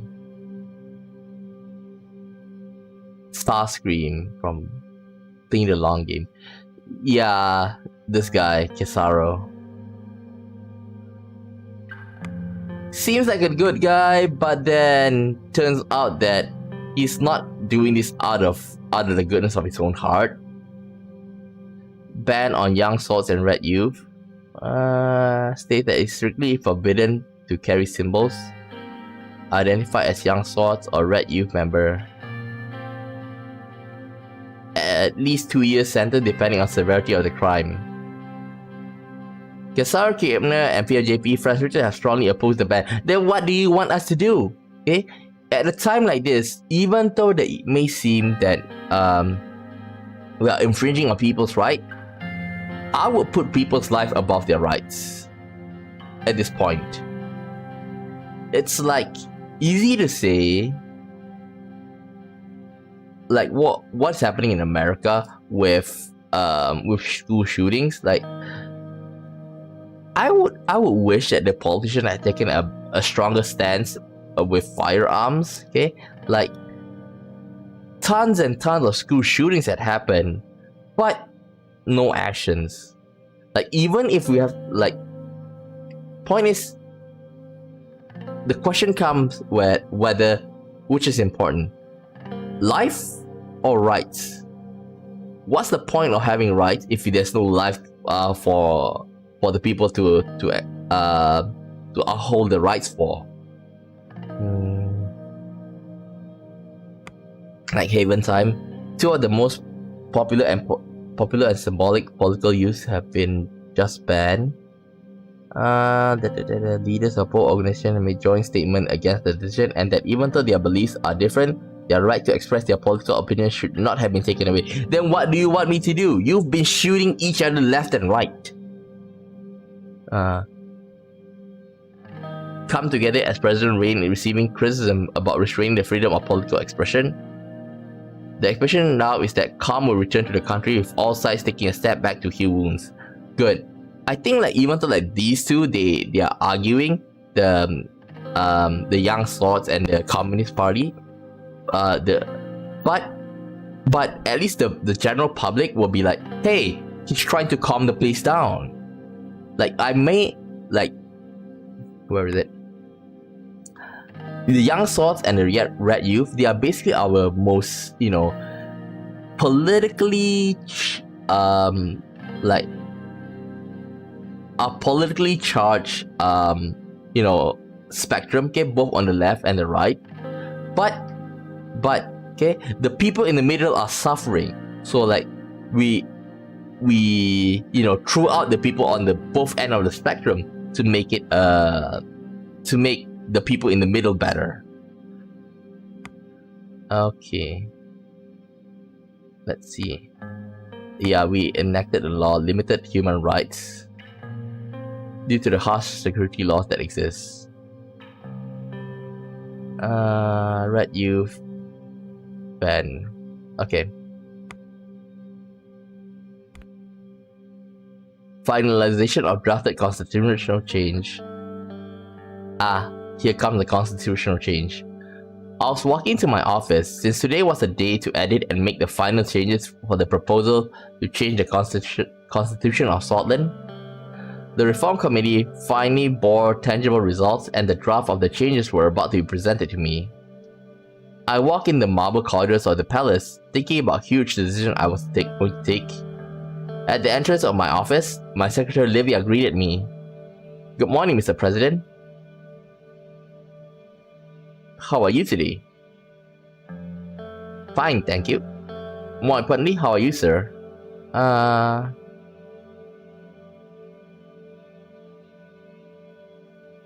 I hope this is what, like, I feel better now that I see you, Livia. This is like, I'm taking this as I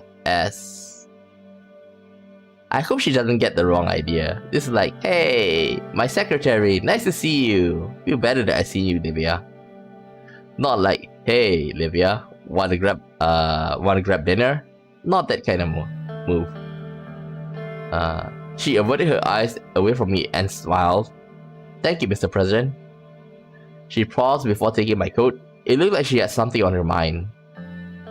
Mr. Rayne, can you give me a hint about your reform plans? If you ask me, taking away the judge's immunity is long overdue, but it may anger a lot of people in these halls. Why? I'll take that into consideration.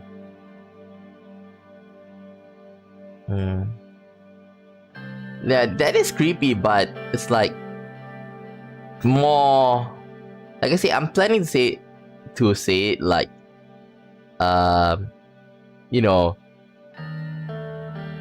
like, think about with guys saying, hey, long time no see, okay, my best bro, kind of moment. I'll take that into consideration. Oh yeah, and by the way, I noticed the economy went down. In the beginning, it was somewhere in the middle here, okay, and now it dropped to 3. I hope you keep me informed. I'll take your coat now. Livia left to hang up the coat. I entered my office and sat down.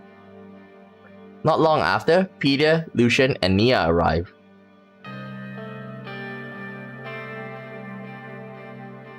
One is a bit too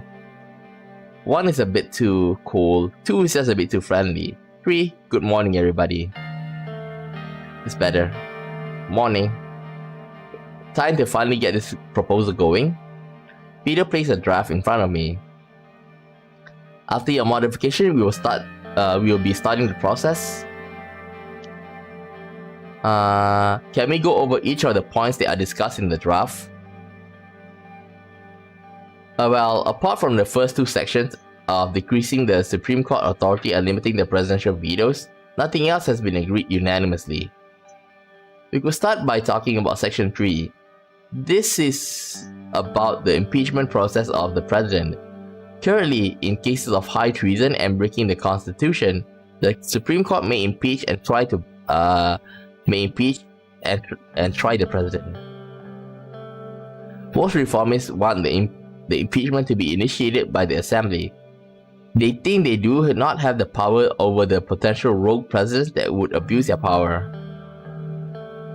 Not sure if it is correct to chastise the president this much though. The Assembly should have the oversight. Okay, Assembly should have the oversight. President, it is the most democratic institution. This law is particularly dangerous for you in this case. You will be going against the old guard, and if you are proved to be successful in the Assembly, they will be looking for anything they can declare unconstitutional to tackle you. All they need is Supreme Court to impeach you. But if they don't succeed, the court can have me impeached for this. Maybe reforms are not a great idea after all. We should define a better impeachment process. Yes, we will be collaboratively working on the specifics. Section 4. This is regarding the appointment of ministers. Currently, the president is free to appoint anyone from the members of the Assembly. Nobody else is involved with the process. There is definitely a demand to involve the Assembly in the process. We could introduce a confidence vote. That is my suggestion as well. I'm sure the reformists will completely support that. Like, I don't want to go for number 3, like, involve the Assembly. It's gonna be too much of a hassle. Just like, we give our nomination, and let them vote whether they agree to it or not. The 5th section is about our infamous electoral threshold. Many reformists want to lower the threshold as much as possible.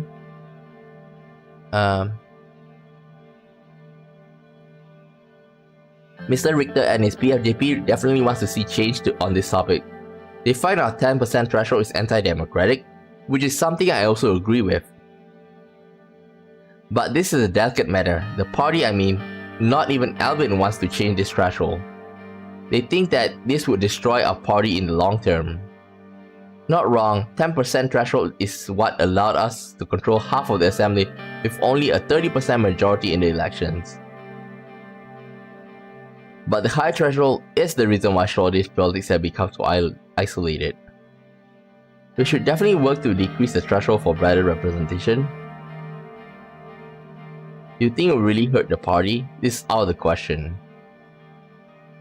Okay, here comes... I think like this is very important.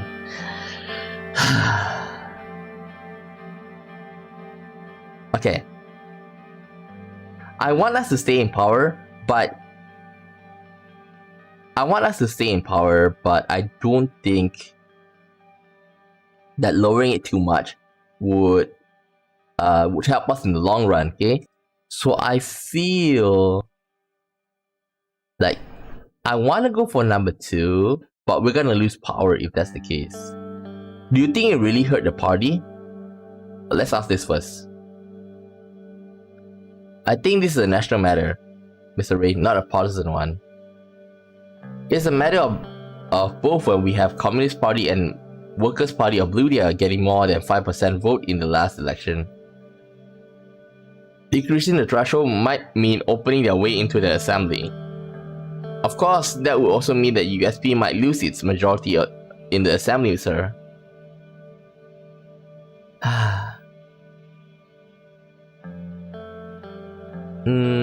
We can't just give away our majority like that.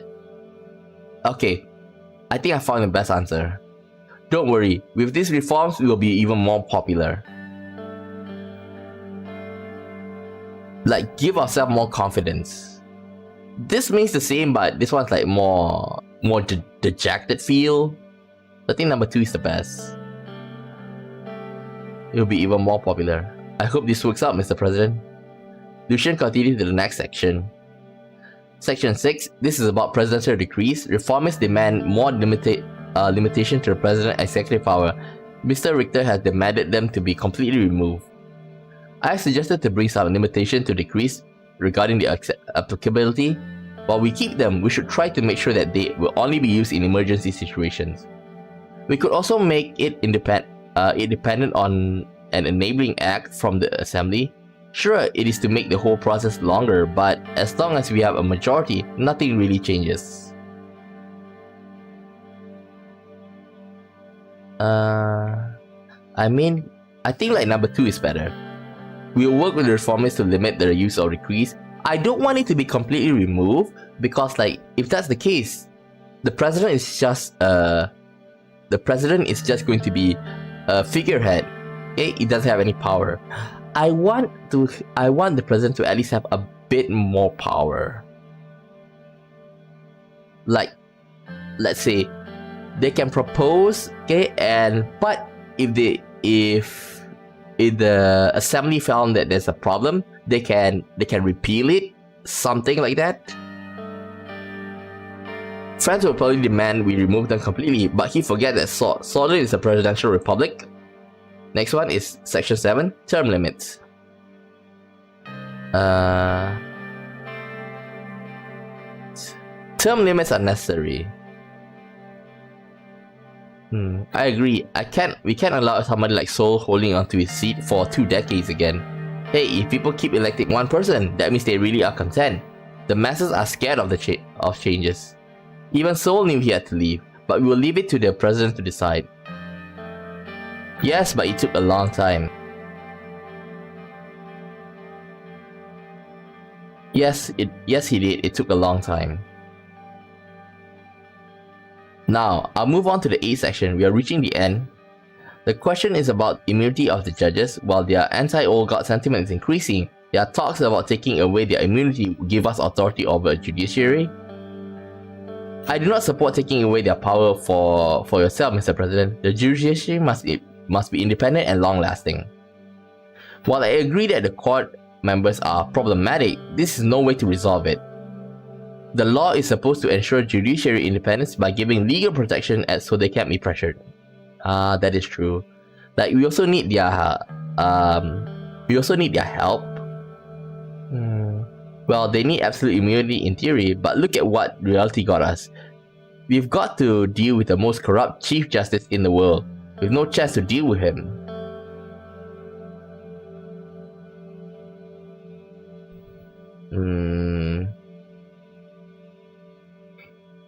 I think we should respect their immunity.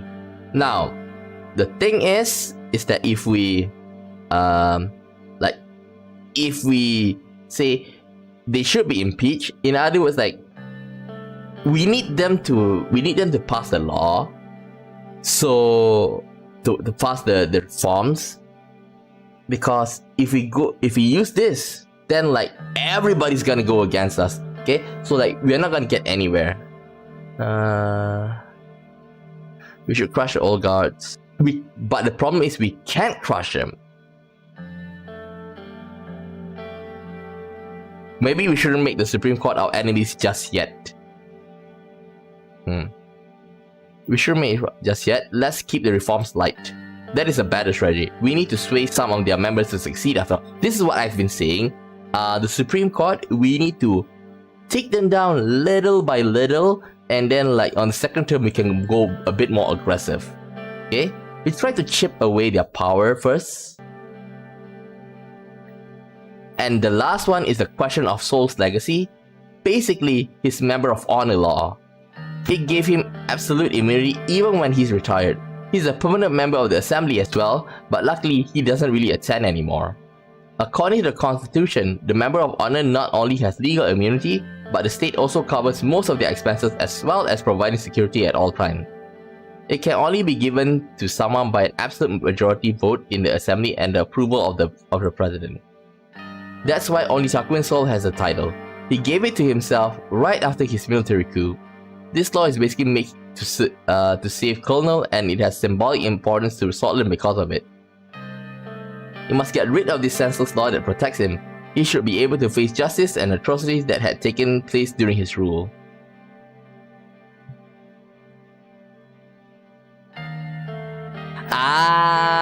Here it goes. I think like the best one would be number 3. We should keep the title but take away the immunity clause. Because if this is the case, then like, hey, it's the title. That's the title that you want. But then like, we can sway the public to like. In other words, this is just symbolic. I think like we can sway the public to our, like, the public to our side, and not only that, we can also sway some of our politicians to our side as well. So that's what I'm thinking. This is for the best. That would be enough to hold him accountable for his actions. But why would you want to keep such a title, Mr. President? It's just a title, Mrs. Mogna. Well, regardless of what Mr. Rayne decides, we will need to work together to push this agenda. Let's start working on the draft. Okay.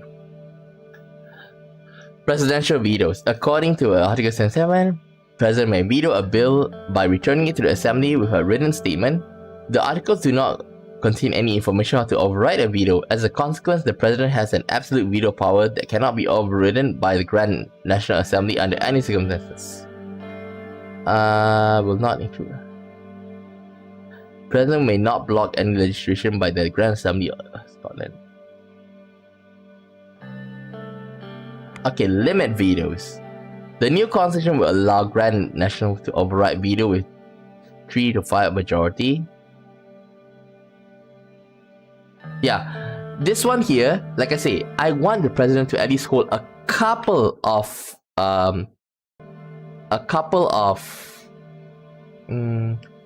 the rule development issues before kicking on the court entirely. The thing is that if you ask me, that the court, we can't do anything about them. Okay. Besides, the rural development haven't come out yet. Okay. The people that are in charge of the rural bill, they are still they're still in the plans of, you know, dealing with it. Okay. So this of preparing a draft. So that's why like this one have to come first. Like I say, the reason why I want to like limit vetoes, like in other words, I can still veto, but they can override it. But in a vote, I don't want him just to be a pup. If I just remove veto, just like that, then in case it's something really bad, I can't override it.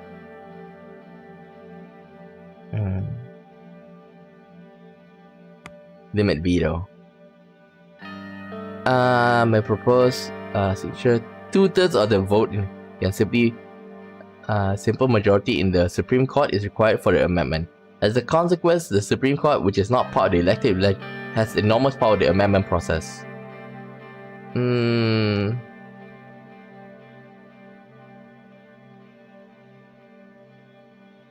Okay, I'll see first. I might turn back. Okay, remove Supreme Court's vote. A constitutional amendment will not require the vote of Supreme Court. This will remove the judiciary legislative powers. This is not the immunity, right? Like, if there's an immunity, I'll leave it, but I'll want to remove this. I might turn back here in a while. Impeachment process. President of Sordland is not responsible for the action performed in the exercise of presidential duties, except in the high treason or violation of the Constitution. In such cases, the President may be impeached by the Supreme Court in joint session with an absolute majority of its members. Therefore, the impeachment process may only include the Supreme Court, and it gives them great power over the executive.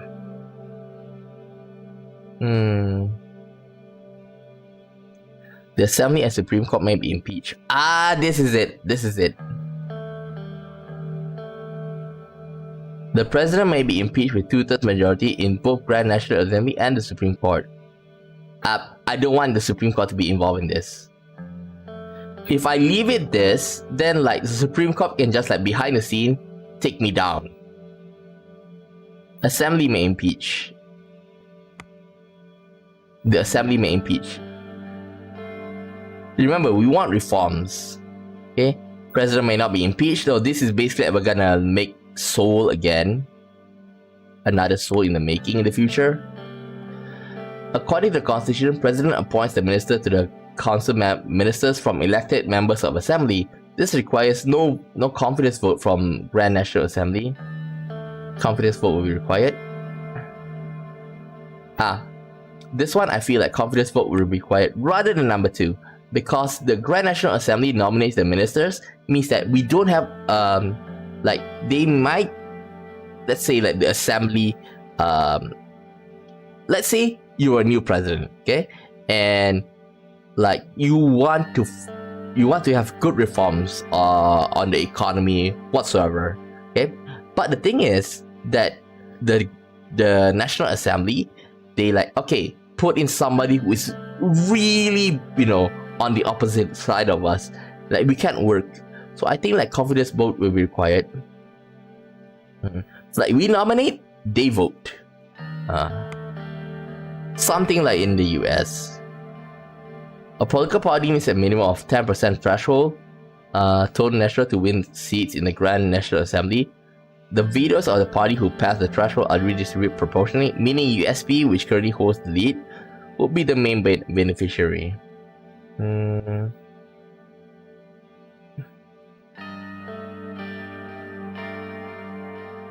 I think this one here, like we just reduce it just a bit.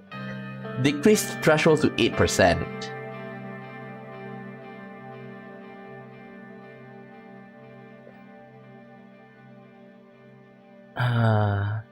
But do not change is also fine if you ask me. 3 is out. 3 is out. 1 is for us to hold power. 3 do not change. I do remember that they were saying that. They were saying that this one here would be.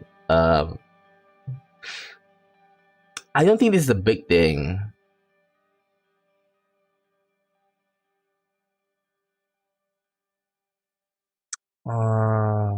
I feel like do not change is better. But then again, okay, let me open it up. Not this. Political overview. Like we get a simple minority. Oh, this guy's the NFP. I thought he's the PFJP. Okay, I got it wrong. This is the extremists.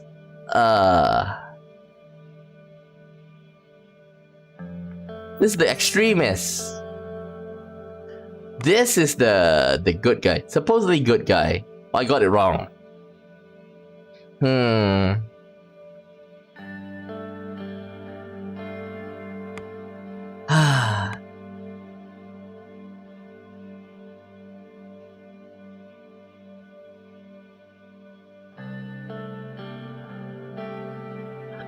I think I shouldn't say do not change, because like at least this will not anger my party members.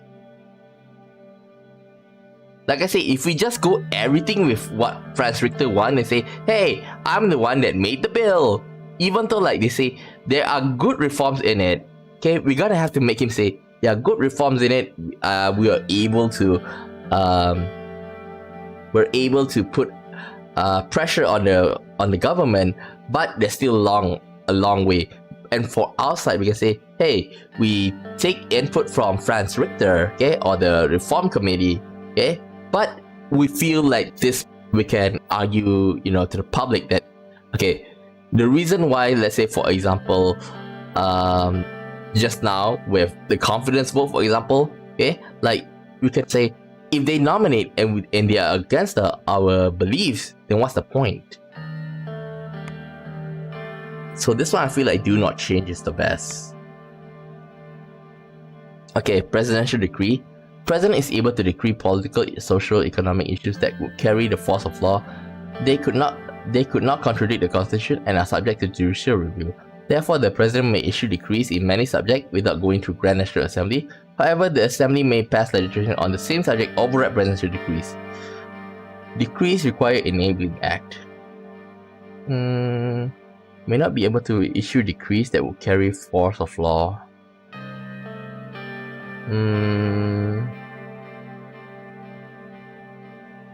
This, they move decree is out. So in other words, like this will remove our power completely. President will not be able to issue decrees that will carry the force of law without enabling act from the Grand National Assembly. I think this is the best. Like the middle ground. According to the Constitution, President shall be elected for 4 years. However, there is no mention of a term limit, allowing one individual to run, be elected, and serve as president without limits. Since we are reformists, like we should implement term limits, but I wish like there's 3 terms rather than 2. Like 2 term, 3 terms. I think 3 term is just like a sweet spot, okay? Because like 2 term is just to be on the safe side, okay? Like if they are corrupt, then we don't want them anymore. But 3 term is like, if the country is good, if the country is going good, then like why don't we like re-elect him again for the 3rd? But 4th just 4th is just a bit too much. Like 3 term, I prefer like 3 term to be the best. But there's no changes. Like there's no option for it. The Constitution gives the justices of the Supreme Court total immunity and prescribes no procedure of impeachment, making them untouchable by other branches of the government. Okay, this one here, we should not let them be impeached, because if we do this, okay, where is it? Impeachment process. No, this. Okay, this one here is the more important one. We need to chip away their Supreme Court vote. Okay, if we take this and the immunity, then like they have no reason to support us. At least if we give them this, they have like for them to have their immunity, then they are still what I'm thinking is that the 2nd term we'll bring this up again and like we remove their immunity. That's what I'm thinking.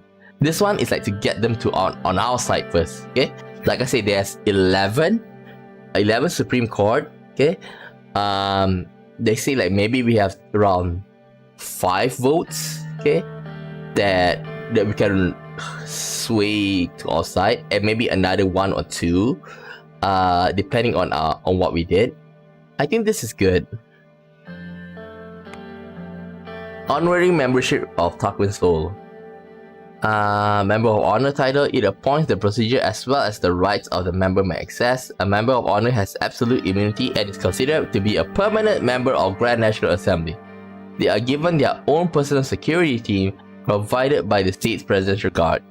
The member is also eligible to live in a special private residence provided by the state for free. The only person that holds this title is Tarquin Soul. Abolish. Every president is an honorary member.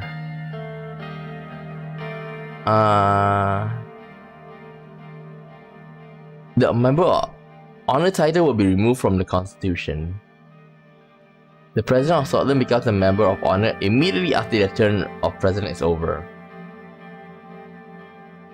This is just the immunity. Keep the title, take away the power. I think this is good. This is good. Yeah, this is like I said earlier. We can argue to the public. Like if we take this away just like that, then we're gonna have, you know, like those nationalists who think that Tarquin Soul is the best person, is the most amazing person in the world, like go deeply against us. But we may be able to sway them. We may lose their support without a doubt, but we can reduce, our losses. Okay. Every president is an honorary member.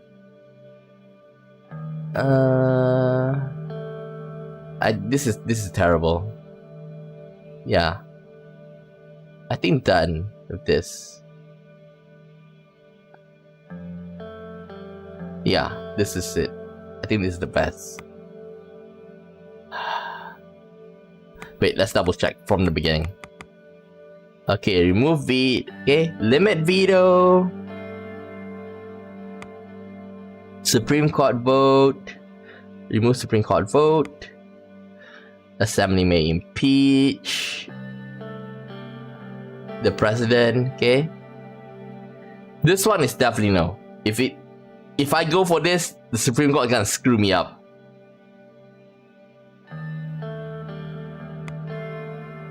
Confidence vote, okay, so that we can nominate, but they will need to approve. This one is to gain to maintain our power in the USP, because if we reduce it to 3, then our party members are gonna hate us. So even if it's for the good,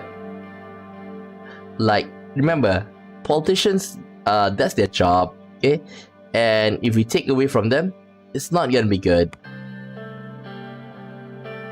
Okay, we decrease requires enabling act. If we remove decree, the president is just how should I say this? It's just a symbol. He doesn't have any power at all. But with the enabling act, we can actually give some power to the president. 2 terms. Judges can't be impeached. Okay, I think this is good. Abolish immunity. Okay, I think this is good. After I made final changes to the proposal, I show it to the team. They read the changes and discuss it among themselves. Lucian spoke afterwards. Looks like the amendments are ready to be proposed. Any comments before we proceed? I don't think I have any problems with the changes. Me neither. Looks like we can proceed immediately.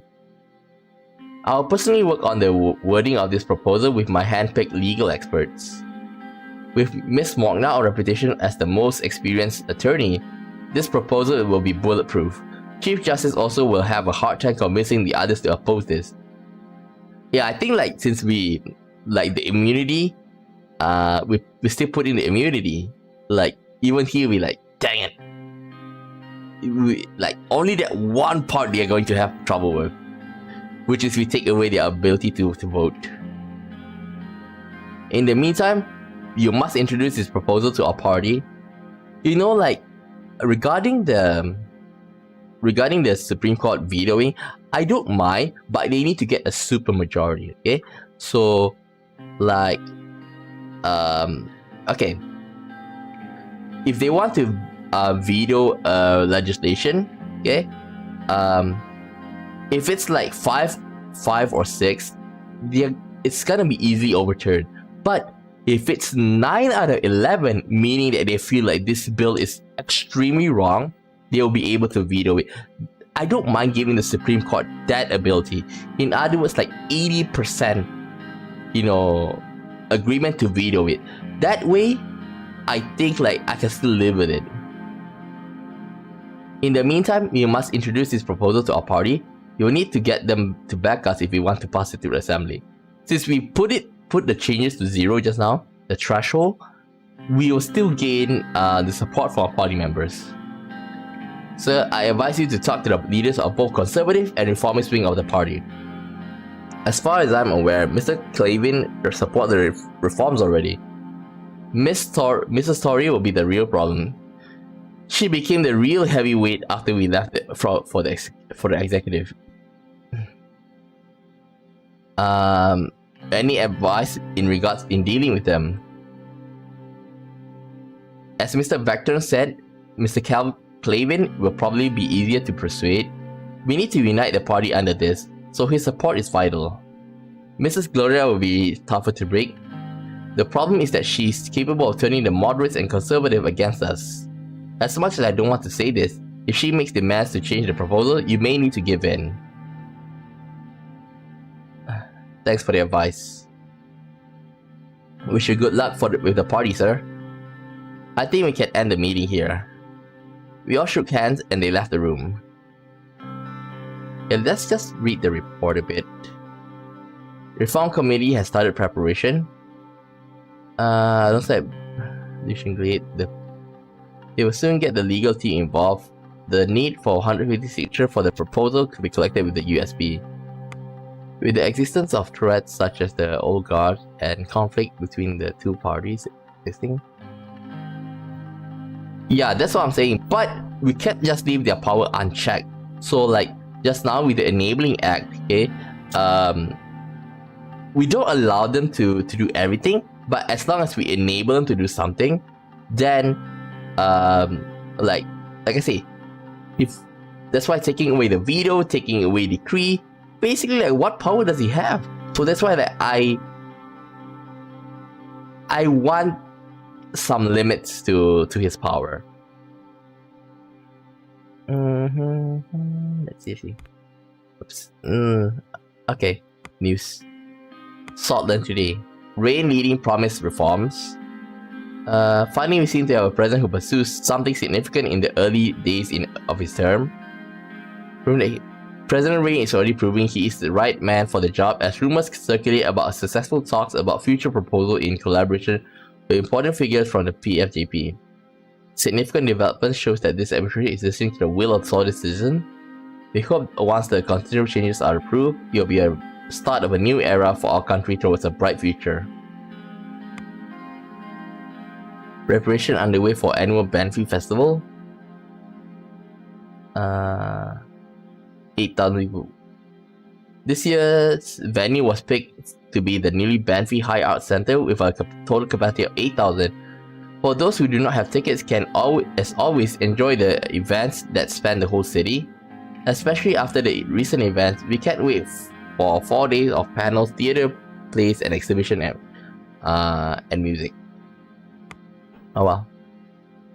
Let's check this. Dinner with business council members. Restaurant Asteria of Lackhaven in Lackhaven. We were in Lackhaven to work with the business council to assess the weakness in the economy. Simon organized a dinner with the affluent economic figureheads of Sordland. When we arrived, the streets were bustling with activities, even though the atmosphere in the country was tense. Lackhaven didn't seem very worried. Oh, together with Walter Tuss, Edith Agnock, Michael Avon, and Simon Hall, we entered the renowned Asteria restaurant by the coast. A short blonde man who embroidered pocket manager greeted us and waved his arm in excitement as he told us how pleasant he was to have us in his establishment. Beaming with pride, he led us to a private room and got us seated to a large table, covered for the occasion with a maroon tablecloth. Who's this? Co-chairman of NBC. National Business Council. Lanberg. Let me see what else. Ava started working. I want to see what kind of person he is.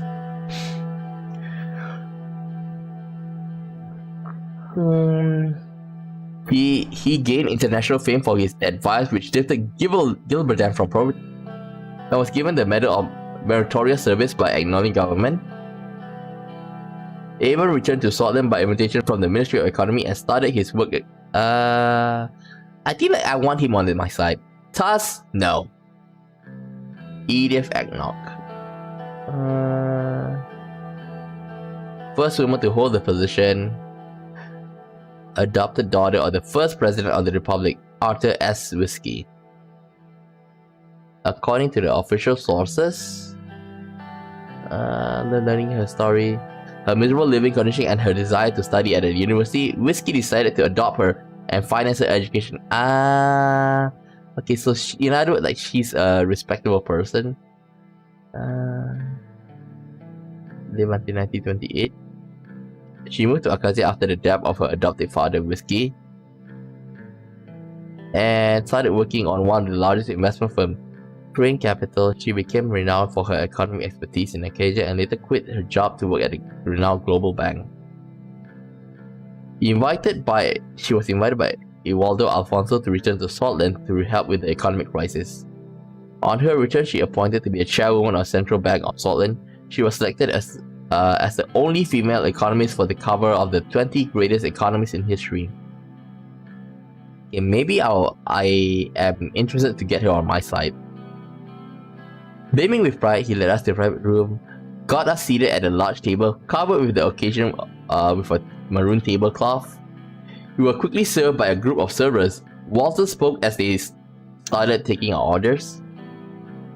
I recommend the Lackhaven salmon, Mr. President. You have to taste this local delicacy here, the best in Sordland.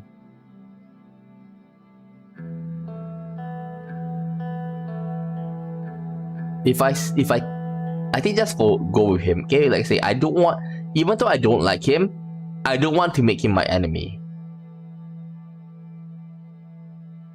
Like this one just showed that, what?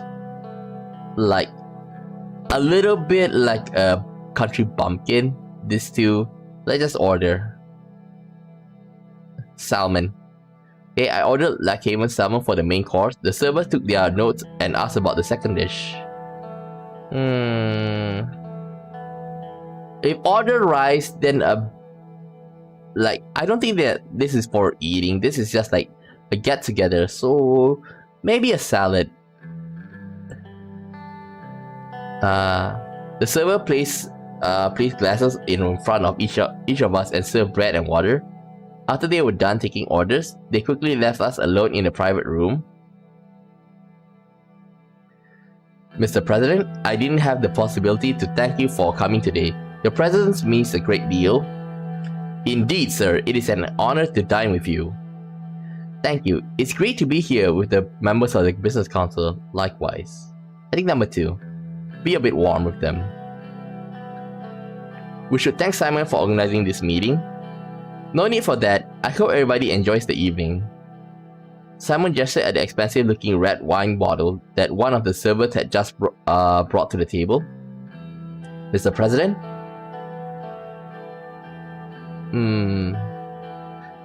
I think like not. Okay, in other words, like he's asking us to open it. I nodded at him. He started carefully pour some wine in my glass and waited for me to taste it before filling it up. I took a sip. It was bitter. Honestly, it tasted like any other wine. How is it? Is the taste to your liking?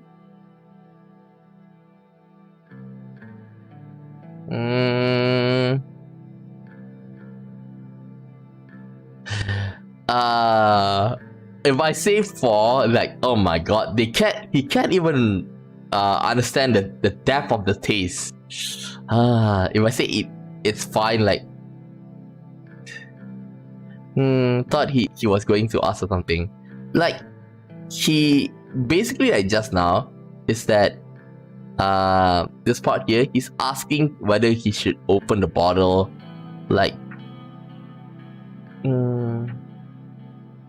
I thought that he was asking us to open it, or like maybe what he did was asking permission. Should we drink?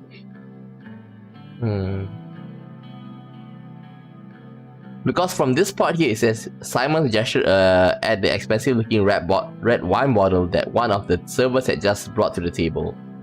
This part here, but I know that he wants to open it. I thought he was asking us to open it.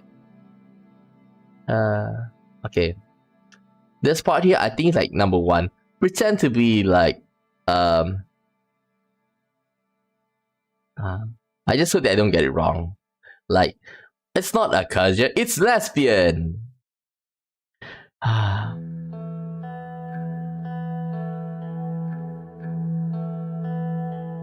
Yeah, I think the first one is the best. Is it Acacia I'm dating? What? No. You may be tasting the oak from the barrels. Or maybe it's gooseberry. It's definitely not Acacia, sir, Mr. President. Damn it. After filling everybody's glasses, Simon stood up and raised his glasses. Yeah, now that you mentioned, there are a couple. Because this kind of game, it's not gonna gain a lot of viewers because the nature itself, just by text, okay, it's gonna off-put people. So, but the thing is that, I do feel like this kind of game is fun because we can see how the streamer, the player, how should I say, mindset on things. Okay, if, like I say, I played this before, okay, when it was released like 2 years ago, and what I think was like, okay, I'm gonna be the most greatest politician, the most nicest politician, the most ideal politician, but then I got struck down. Okay, and I don't remember every single choice, but okay, I do see like you need to compromise. Yeah, but I do enjoy you being here. Okay, Avery. Okay. I'd like to raise a toast to all of you here today. We are meeting here tonight in difficult times, but I believe with hard work, cooperation, and trust, we will get through this period as well. I'd like to thank Mr. Rayne again for this decisiveness when it comes to economic policies. I'm sure we will stop the recession. By the way, look at our economy, it's going down. Okay, like I say, in the last week it was around 4 or 5, and during the start it was like half. It's like the recession is taking a downturn. I also thank Mr. Tusk for being here with us today. His presence is an honor. And of course, my colleagues from Business Council, Mrs. Agnock and Mr. Avon. Without you, none of this would be possible. Let's drink to the future cooperation and growth. For a prosperous Sordland. Everybody raised their glasses and tasted each other and toasted each other. Tasted each other. Oh my god. Toasted each other. Shit. Oh my god. Gotta screw it up. After a couple more minutes, the servers arrive with our meals. So indie games tend to be less recognized among stream goers. Most of them are binging like Harvestella and Sonic Frontiers. Yeah, it's like, this is why that's the reason why they are a bit this is not for everybody, easy to say. And since I play a lot of visual novel, like, I don't mind reading a lot. Okay, and to tell the truth, the next game that I'm planned after this, it comes in a bundle. Okay, it's the game is called the Life of Sir Francis, something like that. Okay, it's basically it's similar to this game, but the Life of Sir Francis is basically you are playing a guy in the Middle Ages, and like there's a lot of ending. Okay, like when I play that game, I'll see whether I'm interested in going for like multiple ending. So like, I just read through it. Okay, it say that maybe you can become, like the Inquisitor, you can become the politician, you can become whatever. I just read through roughly the summary of it. Okay, and I'm interested in it. Basically, in a sense, Sir Brante wants to make the world a better place, just like with Anton Rayne over here. After a couple of minutes, the server arrived with our meals. The food tasted amazing. Walter was right. This place must have the best place in all of Lackhaven. So how did you find the food of the best fine dining restaurant in Lackhaven, Mr. President? Not a big fan of fancy food, but I mean it's very tasty. Fine food is like art, but this one particularly is a masterpiece.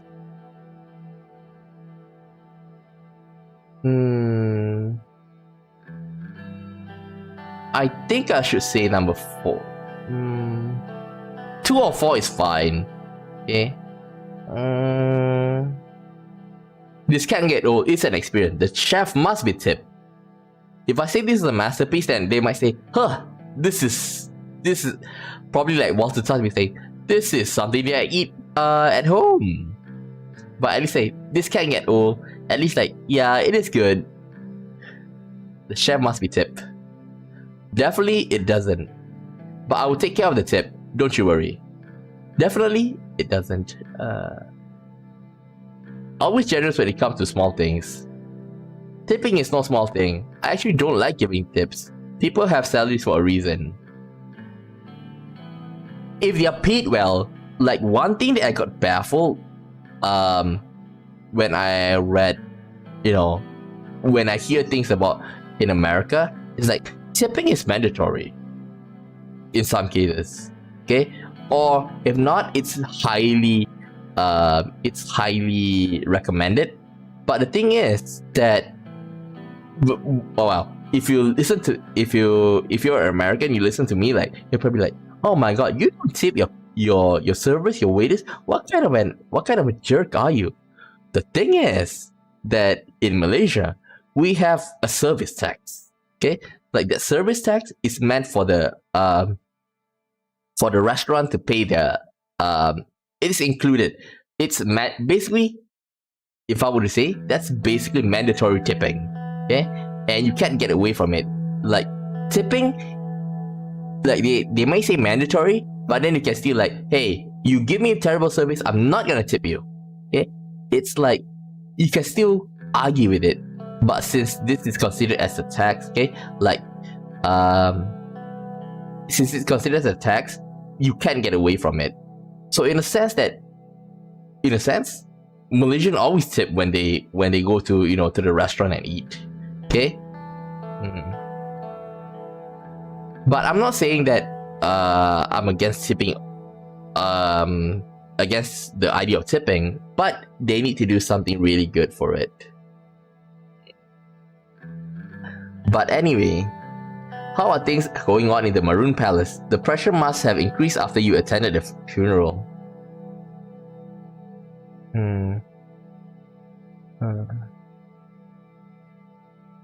Yeah, but the thing is that in America is that the servers they do not have like minimum wage.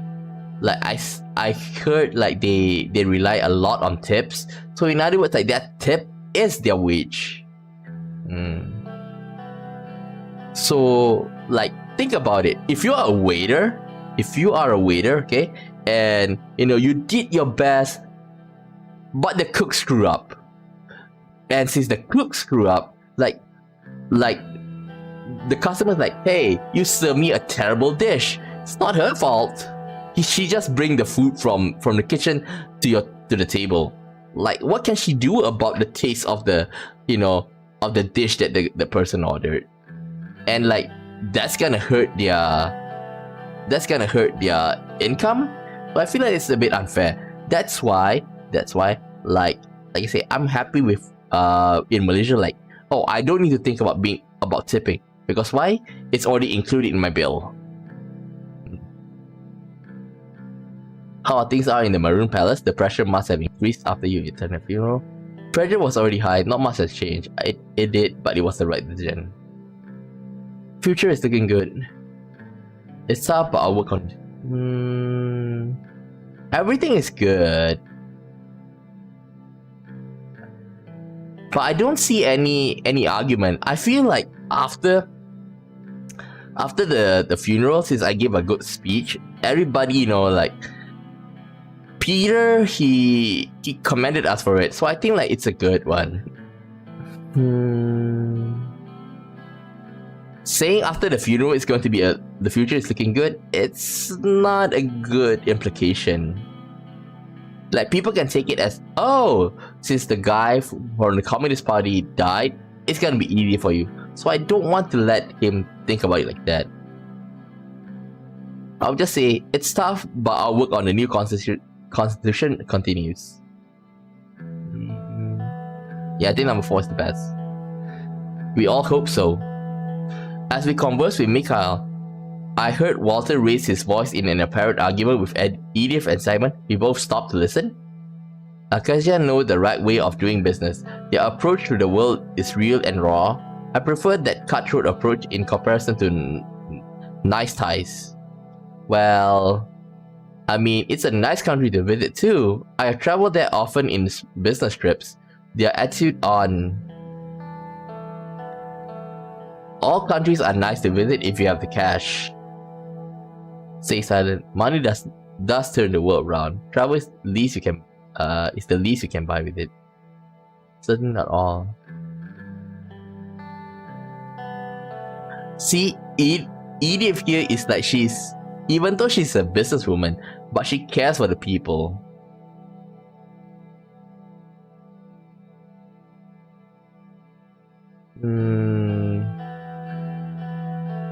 Like I say, I don't want to go against all of them. Because like, if I say this, I'm afraid that Mikhail is gonna go against me. But I'm frugal with my money, I guess.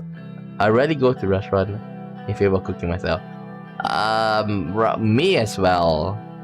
But like I say, even if I'm gonna go to a restaurant, what I do is like I'll just order takeout and like come back, because like I don't feel comfortable eating outside.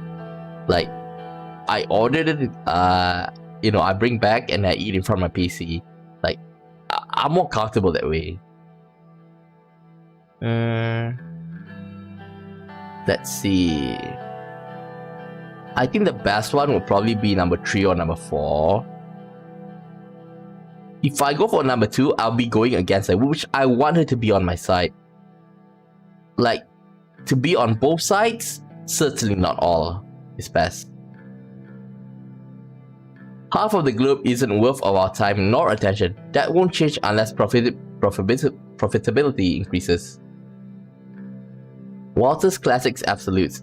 I do agree with you investment-wise. There are only a select group of countries that guarantee a return on investments. Talking of which, we are preparing our visit to Agnolia and Wackland, where we will meet their governments to settle our trade negotiations. I think number 1 is better. Like number 2 is like we just want to leave the place. Make sure to lay a good foundation for our negotiations to start on. Our talented team, led by Mr. Whiskey, his wealth of knowledge and extensive connection will aid with our endeavor. Whiskey. The diplomat. By the way, I saw that construction on the highway has already started. I have my concerns about the company, but I hope they do a good job. I expect that the project will bring investments from Magnolia. The mood is already becoming positive.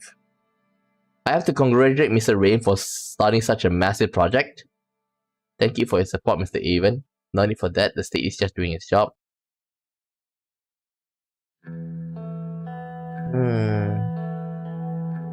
I think say thank you for your support, Mr. Avon. Like, we appreciate it. Even though it's just a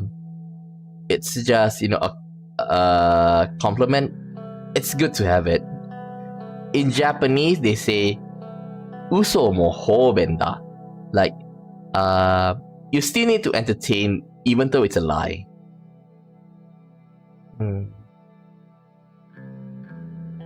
Like I say, I think that we can have him on our side because he's, if you ask me, he's pretty neutral. Like, this guy, he only cares about profits. For him, it's like he's neutral. He wants to be, let's say, if you ask me, I think like Michael is like, he don't mind donating money to like beggars, but only if they are using it for the good. So like maybe, for example, buy food. Okay, but if for drugs, he'll definitely gonna say no. That's the kind of feel that I get from reading his dialogues. Of course, Mr. Hall also deserves credit. Of course, our great economy minister. Is there a joke coming? Why? I thought you said you were great at economy. He laughed. I heard that you bought a new villa, Simon. Bought a new villa. I don't comment on rumors, but I'll make an exception since we are among friends. It's true.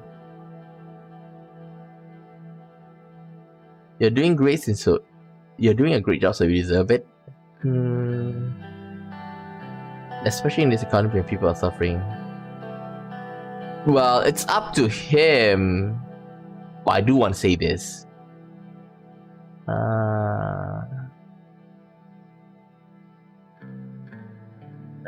Nothing is good here.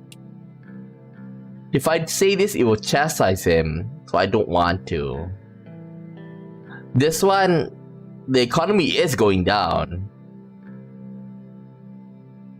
Okay, let's just ask why. Why? I already had my eye on the area. Plus, it wasn't intended to be public. It's a small seaside villa at the outskirts of Conrad. It's just a modest house with a swimming pool and a small seaside villa with a swimming pool and a small golf course. Small.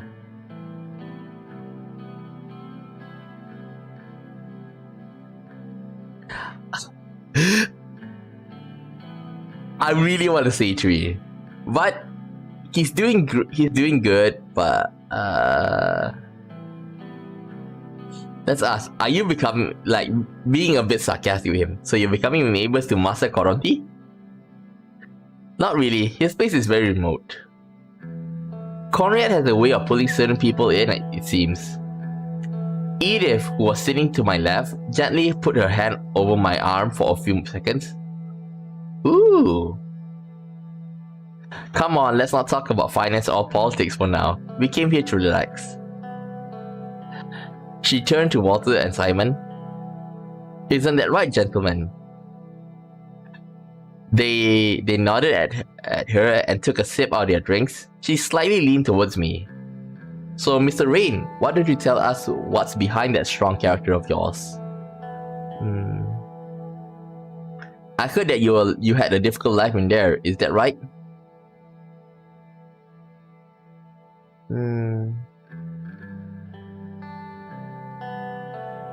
My childhood was very difficult. It definitely made me stronger.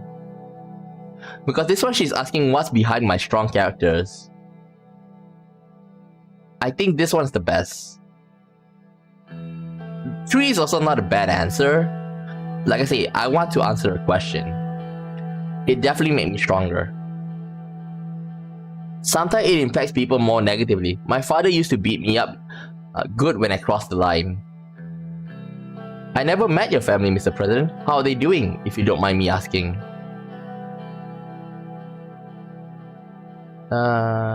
Yeah, number 3 is the most sentimental, but like I say, I wanted to answer Edith's question. They're doing great. We have no problems. That's great to hear. Your son must be. That's great to hear. Your son must be proud of you. Yeah. Frank is of course, he's looking up to us, but he's having a hard time to express himself. Family is everything. My advice would be to make sure that Frank has a solid relationship with you. He is your future after all. I'm trying my best to be a good father. He seems somewhat introverted. He's going through the teenager period, which is difficult to connect with him. He's a little shy. Number 1 or number 2? I think number 2 is the best. It's a little difficult to connect with him. He's a little shy. Which that was my son's biggest problem. Darren seemed to be doing fine. I saw that his yacht party in Banff made the local news.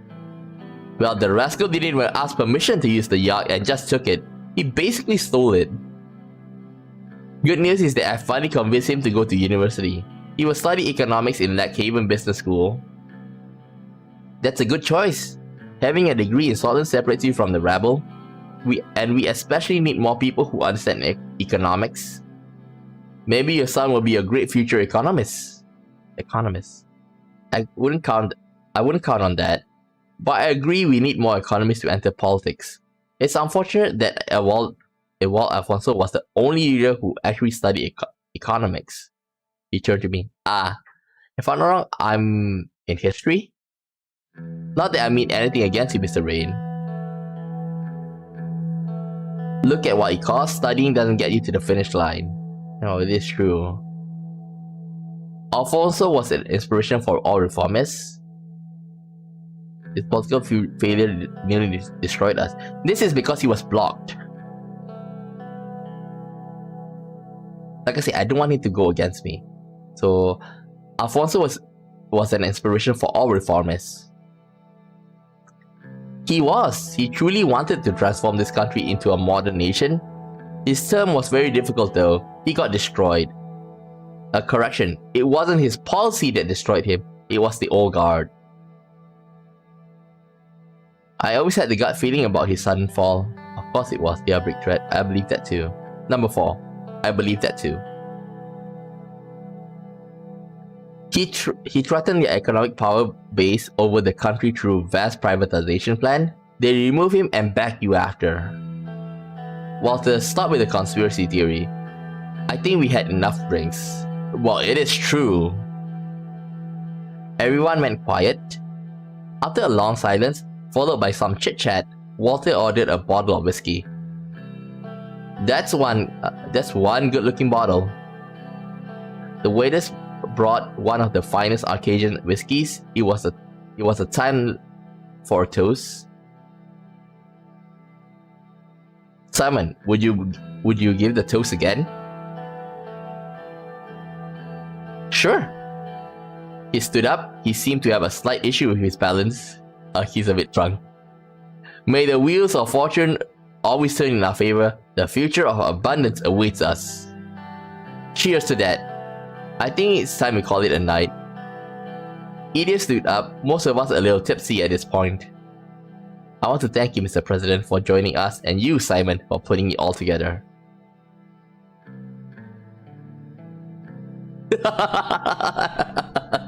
Thank you, Edith, for joining a bunch of ugly rich men. I think I'll just say thank you for being here. Thank you all for being here. It was great. Bad that the old guard is supported by the Supreme Court. The Supreme Court is basically the old guard, okay? Along with the people in the assembly. But the head is without a doubt Paquin Soul. Thank you. Thanks for being here. After bidding our farewells, we slowly walked out of the restaurant. The moon was shining as everyone except Walter left in their luxury cars. President, a moment please. He called me inside the small VIP lounge. Follow him.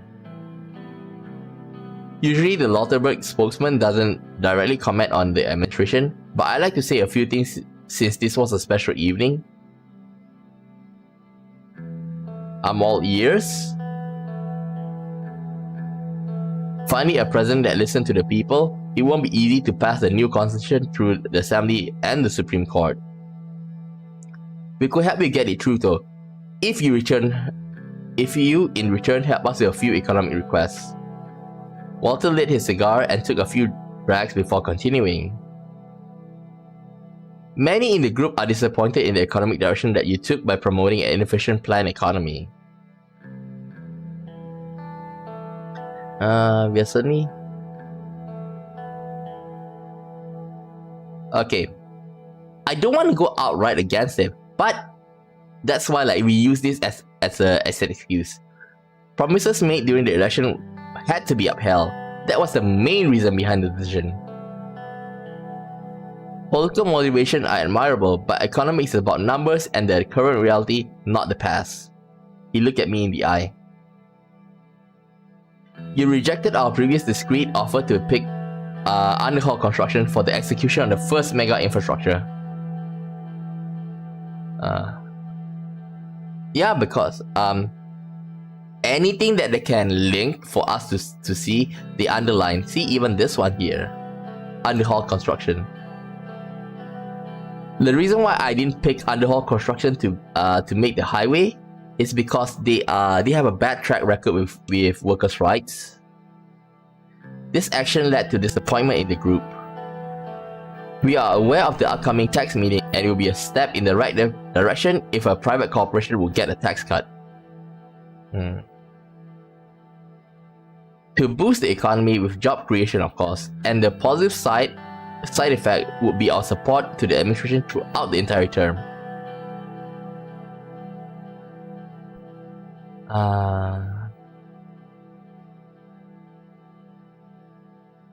I don't want to give him tax cut. I'll make tax decision objectively. Can't promise you anything. Like I say, I don't like him, but I don't want him to be my enemy as well. Can't promise you anything.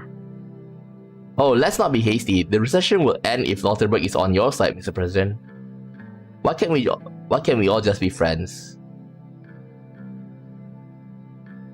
Maybe we can. I'll see what I can do. Excellent. Glad to hear this. I didn't promise. I'll see what I can. I'll see what I can do. The group wants a private corporation tax and privatization in healthcare and education. Education now. Wait. Both of them I don't mind, as long as it is in the in the urban cities.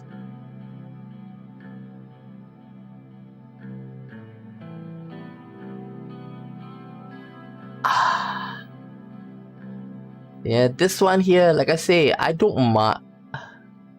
Okay, one thing about privatization, healthcare, and education is that it's gonna push our quality up, but it's gonna raise the bar of entrance for the masses.